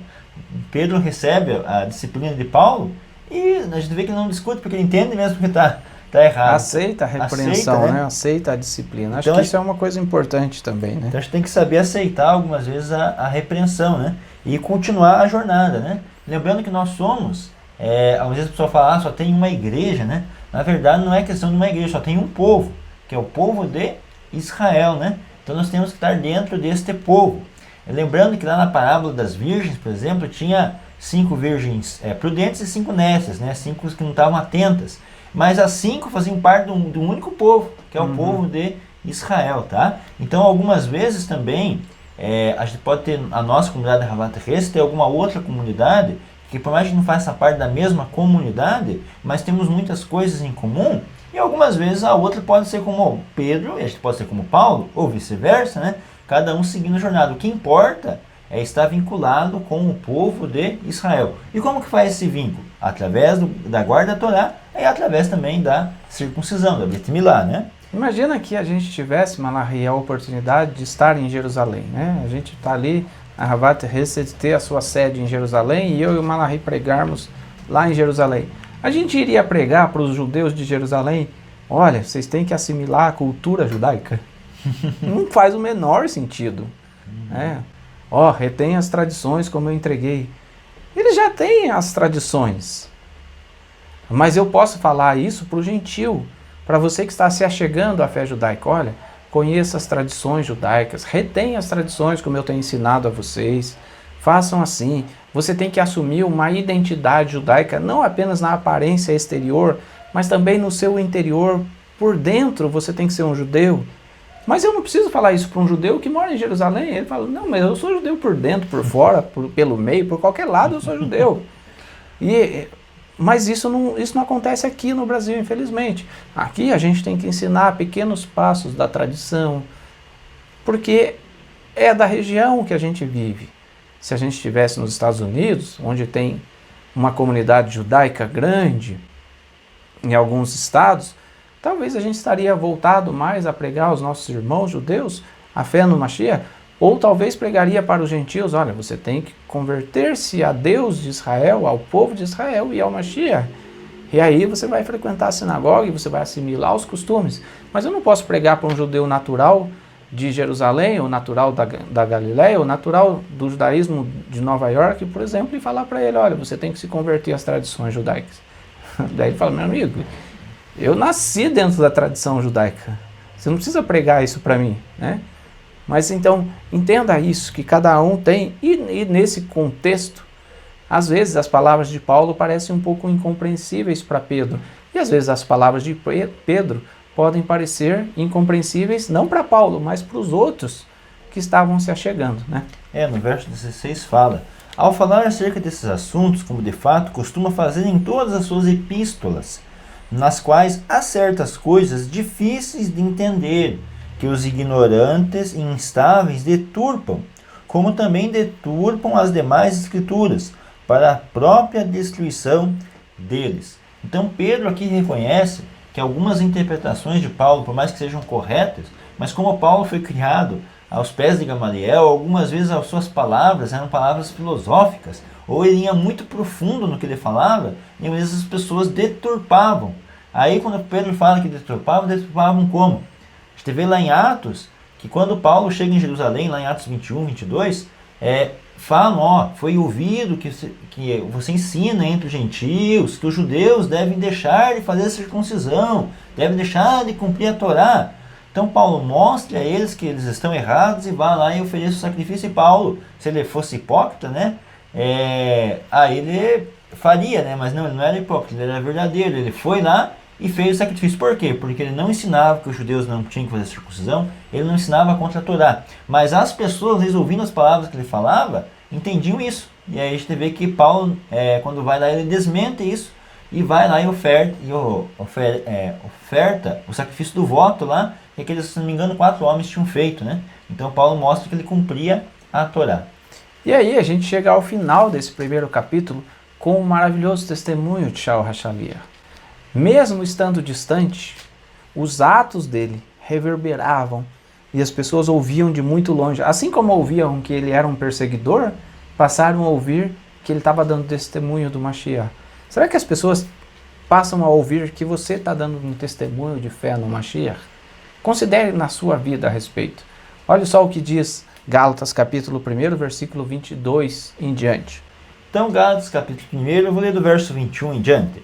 Depois fui para as regiões da Síria e da Sicília, e não era conhecido da vista das igrejas da Judéia, que estavam em Mashiach. Então veja que tinha muitas comunidades, muitas sinagogas que estavam em Mashiach, né? Verso 23. Ouviam somente dizer, aquele que antes nos perseguia, agora prega a fé que outrora procurava destruir, e glorificavam a Deus ao meu respeito. Veja que interessante aqui, o que a gente vê nesses textos. Não era conhecido à vista das congregações da Judéia, ou seja, do entorno de Jerusalém, ali da região da Judéia, do reino de Judá, da Judéia, que estavam no Mashiach. Não era conhecido a mudança de Shaul HaShaliach. E ouviam somente dizer, aquele que antes nos perseguia, agora prega a fé que outrora procurava.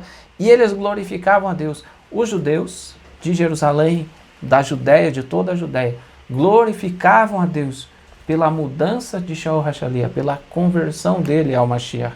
Não havia uma competição, não havia uma perseguição, mas quando alguém testemunha da fé no Mashiach, como o apóstolo Paulo havia testemunhado, as pessoas glorificavam a Deus. O que mostra, né, que sim, os judeus de Jerusalém e de outras regiões do estado, vamos dizer assim, de Israel, do país Israel, do povo judeu ali, todos esses judeus, nem todos eram contra a congregação de Yeshua, mas muitos deles glorificavam a Deus através da vida do apóstolo Paulo. Que as pessoas possam glorificar a Deus através da nossa vida, do nosso testemunho, do nosso cumprimento da Torá, porque se Shaul HaShaliah passasse a não cumprir mais a Torá, a abandonar a Tziniut, a modéstia, a abandonar as práticas judaicas, a não mais guardar o Shabat, será que essas comunidades de toda a região da Judéia iam falar, ó, Shaul está se convertendo mesmo, olha lá, está comendo até carne de porco, agora ele está convertido mesmo. Claro que não, né? Eles viram o zelo de Shaul HaShaliah se converter em algo muito mais profundo e a convicção dele no Mashiach. E isso era motivo de testemunhar com grande alegria. E daí nós vemos que davam glória ao Eterno, né? Reconheciam ao Eterno. Tem uma questão de glória ao Eterno, lá no verso 5 que a gente viu no bloco anterior, né? A quem seja a glória pelos séculos dos séculos, amém. Também lembra aquela bênção, Baruch Shem Kevod Mahut Leolam Vaed. Bendito o nome daquele cujo glorioso reino é eterno, né? E um outro aspecto também, no verso 19 fala, e não vi outro dos apóstolos, senão Tiago, irmão do Senhor. Então a gente sabe que os apóstolos eram conhecidos como 12, mas também teve outros que receberam a título de apóstolo, no sentido de que foram enviados. E um deles era Tiago. Tiago, irmão de Yeshua, não era Tiago, filho de Zebedeu, esse Tiago é o irmão de Yeshua. E segundo alguns historiadores, Tiago passou a crer em Yeshua na sua morte. Então o irmão de Yeshua passou a crer em Yeshua na sua morte, por quê? Quando Yeshua morreu, o véu foi rasgado e também houve tremores, houve relâmpagos. E depois de 3 dias Yeshua ressuscitou e apareceu aos discípulos, depois apareceram muitas pessoas, numa oportunidade que Yeshua apareceu e Tiago creu em Yeshua. E por mais que Pedro fosse um dos representantes da comunidade, diz que quem cuidava realmente da comunidade de Jerusalém era o irmão de Yeshua, Tiago, que assumiu a comunidade de Jerusalém. Isso também é um conceito histórico da importância aí de um irmão de Yeshua que passou a crer no próprio irmão depois da morte dele, né? Bom, gente, a gente encerra por aqui essa primeira aula, esperando que você tenha gostado. Mais uma vez eu digo que se você gostou, não deixe de dar o seu joinha, não deixe de compartilhar com as pessoas. Quem sabe essas pessoas criem um despertamento e fiquem ansiosas para ouvir a aula de Gálatas capítulo 2, que a gente vai explicar na próxima semana, mas que isso mais do que nunca traga às pessoas um despertamento para uma conversão tal qual a de Shaul HaShaliah, de perseguidor, quem sabe ser um pregador do evangelho genuíno de Mashiach. Grande abraço, que Deus nos abençoe, que Deus permita a você cada vez mais conhecimentos da Torá, da fé e do evangelho do Mashiach. Grande abraço, shalom, até a próxima. Que nós possamos nos apegar cada vez mais ao verdadeiro evangelho do Mashiach e Yeshua, a verdade que os apóstolos queriam fazer e a nossa convicção de que Yeshua é o Mashiach e que está prestes a voltar, e que também a gente possa fazer com que muitos do nosso povo cumpram a Torá melhor e também que os gentios possam vir para a luz da Torá e fazer parte também do povo de Israel. É isso, um abraço a todos, shalom, lehitraot, até logo!